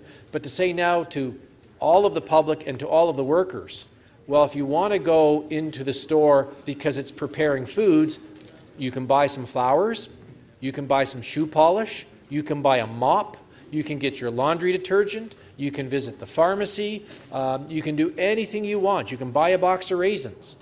Why? Because the entire store is going to be opened because 5 or 10% of its floor space is serving, quote, prepared foods. I don't think that's the intent of the provincial legislation. I don't think that certainly should be council's position. So I'm strongly urging my colleagues to support the people who are working in these stores, people who have actually, yes, there are some part-timers. Most of us probably when we were in high school or university had a part-time job in some of these stores.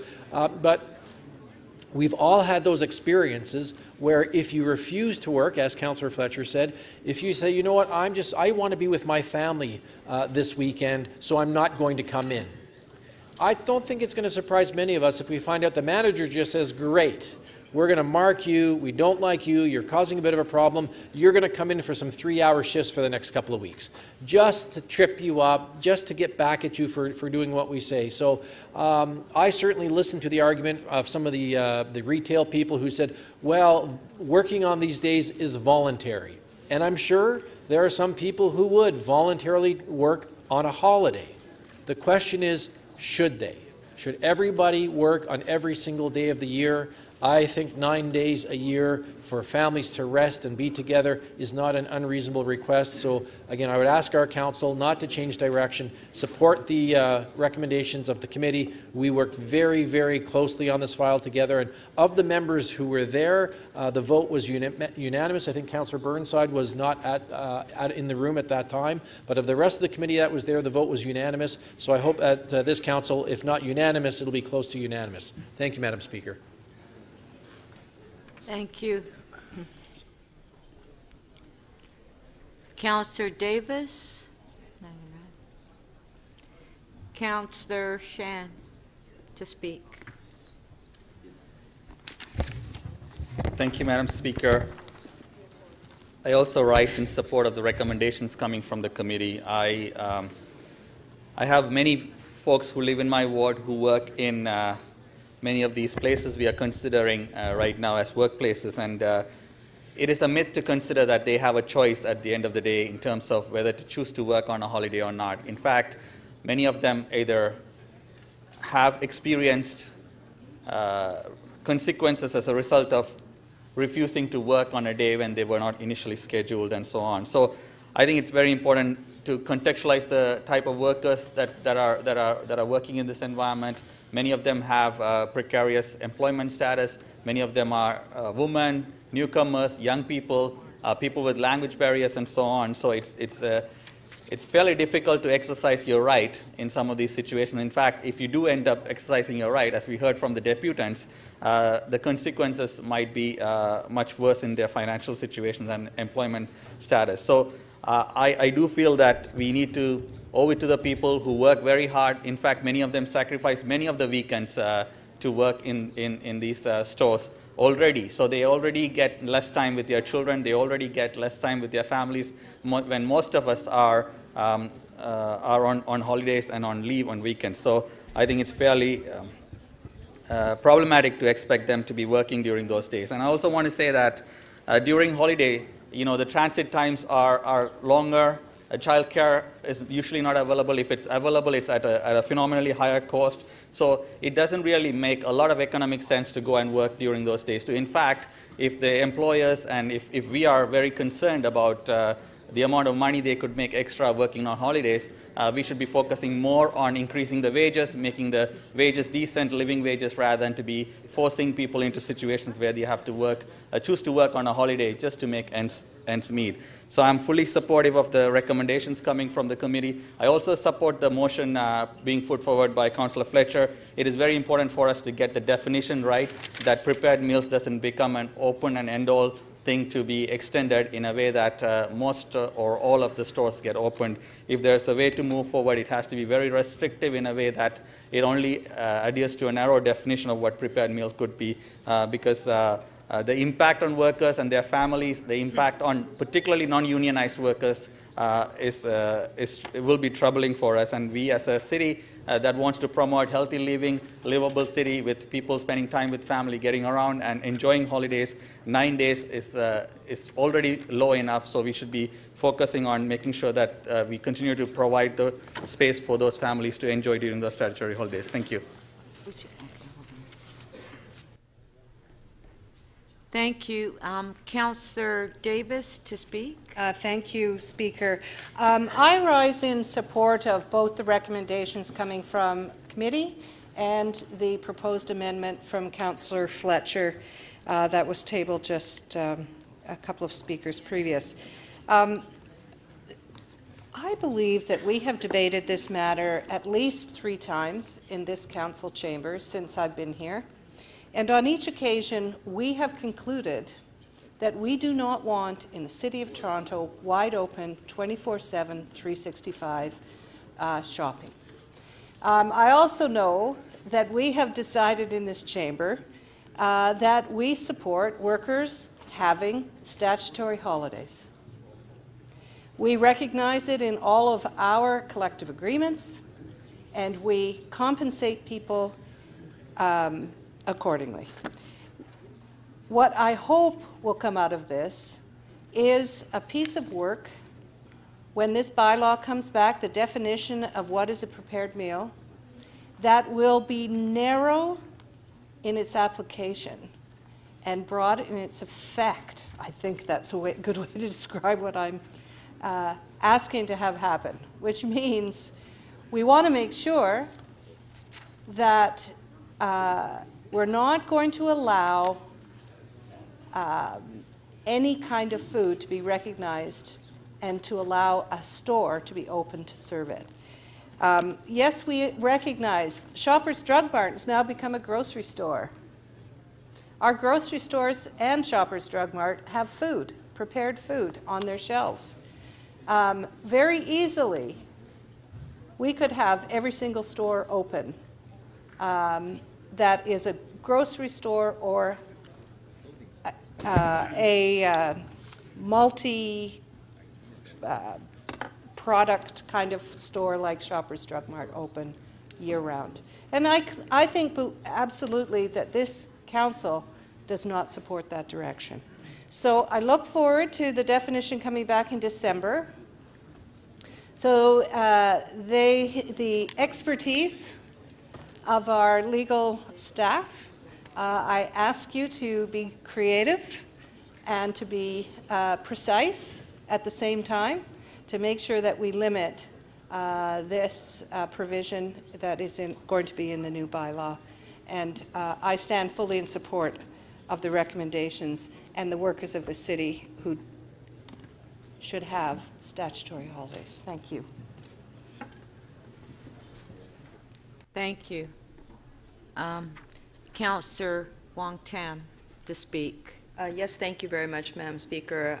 I too am very excited to see this coming forward, but also being caught through a lens of slowing it down and making sure we get it right. As someone who represents downtown and midtown Toronto, we tend to pride ourselves on having this sort of on-the-go 24-hour economy, and there is this amazing convenience factor of being downtown, but I don't think it actually is contained in downtown neighborhoods anymore. We're starting to see these longer hours in many, many places as the Shoppers Drug Marts go to 12 and sometimes to 2 and then 24 hours in other pockets. The one thing that keeps coming up in discussions when I speak to local residents, as much as they love the convenience of the 24-hour experience, and they love the convenience of expanded tourist areas. They also cherish their family time, and they cherish their downtime. And we've moved into this world where everything moves very fast, where we want to be able to demand a certain immediacy, and we know that people's sort of sacred community and family time constantly is encroached upon. So when we actually see these new format retailers are not just selling sundries and not simply just selling toiletries, and as noted by Councillor Davis, they are selling food, and every single Shoppers began with the food basket concept and now is moving on to something big, something else. I don't think, and And we also need to acknowledge that these corporations have merged together in the back end. So whether it's Whole Foods and Shoppers Drug Mart and perhaps President's Choice and Loblaws, it is all happening on the back end, and that incremental creep will continue to be an issue for us. And by way of being careful now is going to help us in the long run. And I think it's going to put us into a better place where we don't unintentionally let this erode simply because we weren't paying attention. So this is actually a very good, for me, I think it's a very good place for us to land. I just want to put before staff, and I know that you're already thinking about it, but I want to stress it again. Stores get turned over every 10 years, every 15 years, and the shelves keep moving back and forth. And kitchens can be dropped in, and there's convection cooking, and there's ventless cooking, and all this new technology can be placed in different places in a store. So while we say we want to carve out perhaps and just be very surgical on where we want to put these prepared food stations, I would only caution staff and say what I've seen is that the sector can be extremely innovative. And so at some point in time where you want to see the food up front in the, as soon as you walk through the entrance of all the big Loblaws, all the major shopping centers, they will at some point move to the back of the store, which means that the store will then be open. And there's no way they're going to be caging off or creating unsecured spaces in order for people to meander through the store. And while they're meandering through the store and through the aisles, what's to stop them from picking up a few more things that are not food related? And then how do you stop them at the point of sales, at the terminal, and say, no, you can't buy this, you can only purchase that? So the only thing, so that's why I want to just bring this to the staff's attention, because I do believe that this could be a very slippery slope. I'm very confident that the industry is extremely innovative and creative as they work around rules that are in place today, or rules that even if we change the rules, they're still going to be just as creative in finding a way around it. Thank you very much. Thank you, Councillor Wong Tam. Councillor Karygiannis, you're up to speak. Thank you, Madam Chair. Madam Chair, I want to have a shout out to a couple of youngsters. Braden Laporte was here with his mother yesterday, and I think his mother is still up here. This morning we had 3 little ones. Don't think they're here. I'm not even sure if their grandmother's here. Grandmother Ann Hudson. Hudson, is he here? No, they left. There was Rachel, Olivia, twins, 10 years old, and Matthew, their brother, 12 years old. They were here to support their grandmother. They were here to stand up and relate to us how important those 9 days are to them. When I asked Grandma this morning, is it important to you that you spend time with your family? She says to me, we're like, if you watch the movie Blue Bloods, where they get together around the table. She says, we get together on those days in the morning and we have breakfast. It is no hidden fact that big businesses want to open up because they figure they'll make some more money. However, that's not the case, because if you don't go on shopping on Sunday and you need something, you will go shopping on you know, if Christmas happens to be on a Sunday, you don't go shopping, you will go shopping on the Tuesday. The amount of power money that you have is the same. It doesn't change if you're opening on a holiday or not. So I was very happy to work with my colleagues in the licensing and standards committee, and we brought forward the recommendation. I want to thank Councillor Fletcher for holding it down and for suggesting that we ask for clarification on what prepared meals are, so we do not have the same problem as we had with when we went to court with Uber. So I urge all colleagues, every one of us here, to support the recommendations that come from committee. Just imagine how you deal with your family, your loved ones, your children, your grandchildren, your spouses, your relations, how you deal with them when you sit around the Christmas table, Boxing Day, long weekends that they got on holidays. So I urge you please to vote for this and not one person to vote against it. Thank you, Madam Speaker. Thank you, Councillor. Councillor Layton.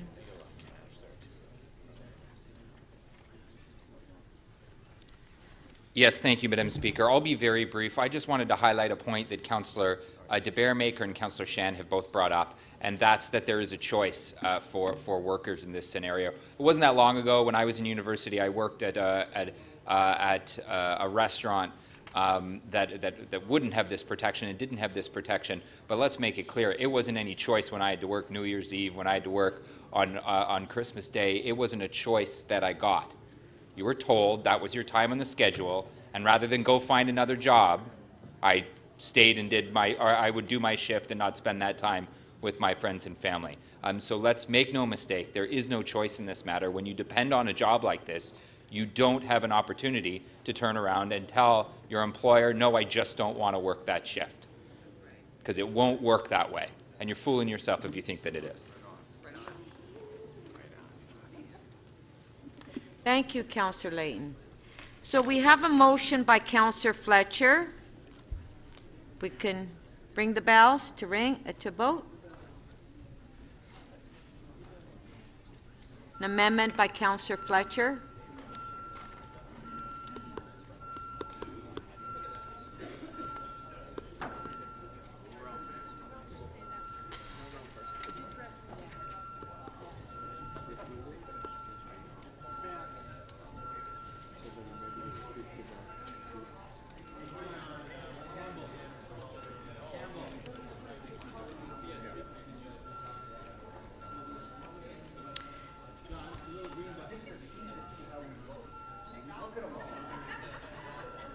Okay, recorded vote.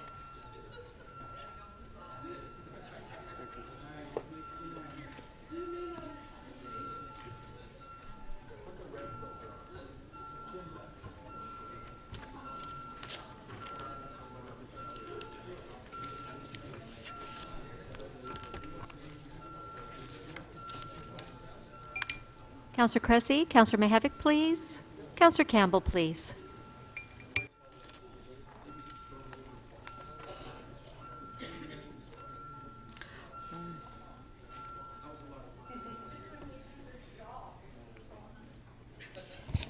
The amendment carries unanimously, 39 in favor.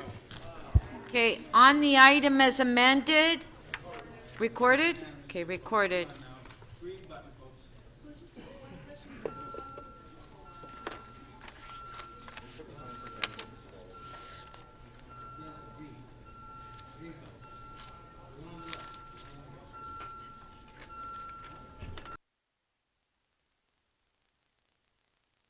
Councillor DiCiano, please. Councillor Wong-Tam, please. Councillor McMahon, thank you. Councillor Crisanti, please. Thank you.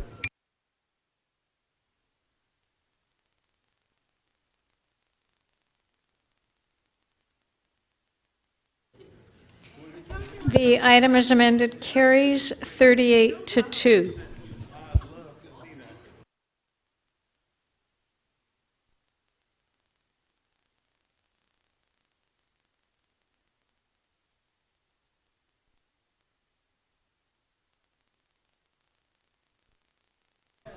Members? Okay, members of council, if I can please have everyone's attention for a moment. So we're going to be breaking in about 10 minutes. Yeah, so what I would like to ask members. So what we started an item yesterday, if you remember, on page 3, EX 28.5, which is the Toronto Police Transformational Task Force. We started it, and I believe that we were in the middle of questions, so we would have to go back to that item. the Parks and Recreation Facilities Master Plan is scheduled for tomorrow morning at 9. November 9th, tomorrow morning. So we'll do that when we come back from the dinner break. But do we want to do some maybe quick releases now until we break? Okay. Quick releases, request to question staff. Councillor Holliday. Thank you, Speaker. Page 7, I have 2 items to release, and I thank staff for getting some information to me. NY 25.36, request to qualify as a not-for-profit resident group, Willowdale Group of Artists. Pleased to release that. Okay, on page 7, NY 2536, Councillor Holliday is releasing. All in favor? Carried. Do you have another one? I do. SC 25.24, which is immediately below that last item. 35 Horfield Avenue, amendment to Toronto Municipal Code, Chapter 447, fences. Happy to release that. Okay, so on page 7, SC 2524, Councillor Holliday is releasing. All in favor? Carried. Councillor Perks? Thank you, Speaker. I'm trying to find the page. It's Councillor McMahon's and Councillor DeGiorgio's notice of motion. This member's motion? Yeah. Page 10?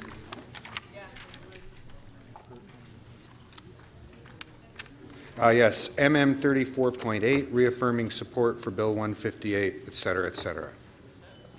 And you're releasing? Councillor Perks, you're releasing the Yes, item? I am. Okay. I'll hold it then. Oh, okay. Councillor Karagianis. Yes, Madam Speaker. CD 23.12, managing refugee flows. I'm sorry, what page, please? Page number 5, Speaker. And I do also have a motion on it, if staff can put it up.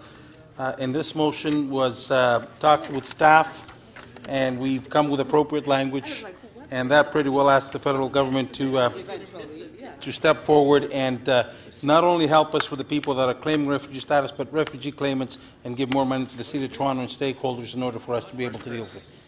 23.12. On page 5, CD 23.12, managing refugee flows, Councillor Karagianis is like, not quick? Okay. It's I'll not keep quick. holding. Keep it. Yeah.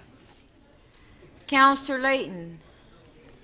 Yes, thank you, Madam Speaker. Page 8, TE 27.44, Honda Indy Toronto race, closure of Lakeshore Boulevard 2018-2020. I have a motion that I've worked on with the chair of Exhibition Place. And this is to consult on with some of the local stakeholders on what we can do about traffic around major events at Exhibition Place. It tends to back up in just about every direction around it. Be nice to know that we're doing all we can. Okay, so on page... Fighting for the car, right here. On page 8, T 2744, Councillor Layton has an amendment. It's on the screen. Is everyone okay with that? Recorded vote? Okay, recorded vote.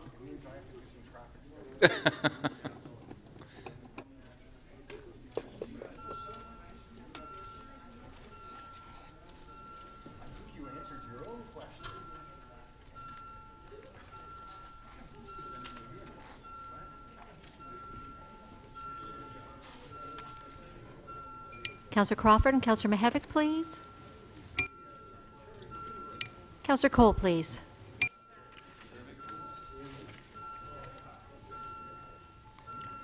Councillor Perks, please. Councillor Kelly. Councillor Carmichael Greb, please, and thank you.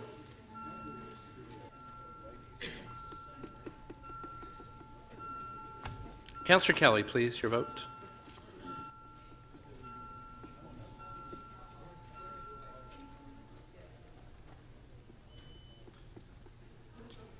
The amendment carries unanimously, 41 in favor. The item is amended. All in favor? Carried. Councillor Shiner. So, Madam Speaker, I had held on page 5, PG 23.7, Bill 139, proposed amendments to the Planning Act and the province's land use planning appeal system. And Councillor Wong Tam had an amendment to it, which staff are fine with. So if that's the only person who has an amendment, she could place her amendment and we can vote on the item. I'm pleased to release it. Actually, Councillor Wong Tam's amendment, we have a copy of it. It was circulated. It's the green sheet, the revised one. So everyone's had an opportunity. So would you like to move it, the amendment? Councillor Wong Tam? Councillor Wong Tam would like to move the amendment. Okay, Councillor Wong Tam, you'll move the amendment? Sure, and I can just explain it very quickly because if there's time. Because this is regarding the proposed changes to the Ontario Municipal Board. I know that many members have been very keen to see those changes come forward. I was hoping that we were going to have proper consultation with the province, but I think members would also be aware, Madam Speaker, that they actually shut down the consultation at least 1 week early. Then they advanced the written submission deadline. There are many members within the local communities I represent that were hoping to be before the standing committee. They were not given that chance. But I think I have done the best I can to at the very least go that one extra step Councillor, further. this is a quick item, so you're just going to move the Well, amendment? I wasn't planning to let it go as a quick item. It's Councillor Shiner that wants to do it as a quick item. I was happy to just wait until the item So are you came up. moving the amendment? You're going to move the amendment? No, I actually want to explain what it is because I. Oh, okay, so it's not a quick Unless item. everyone can speak to what the. Okay, thank you. That's it. Okay, recess to 6:30.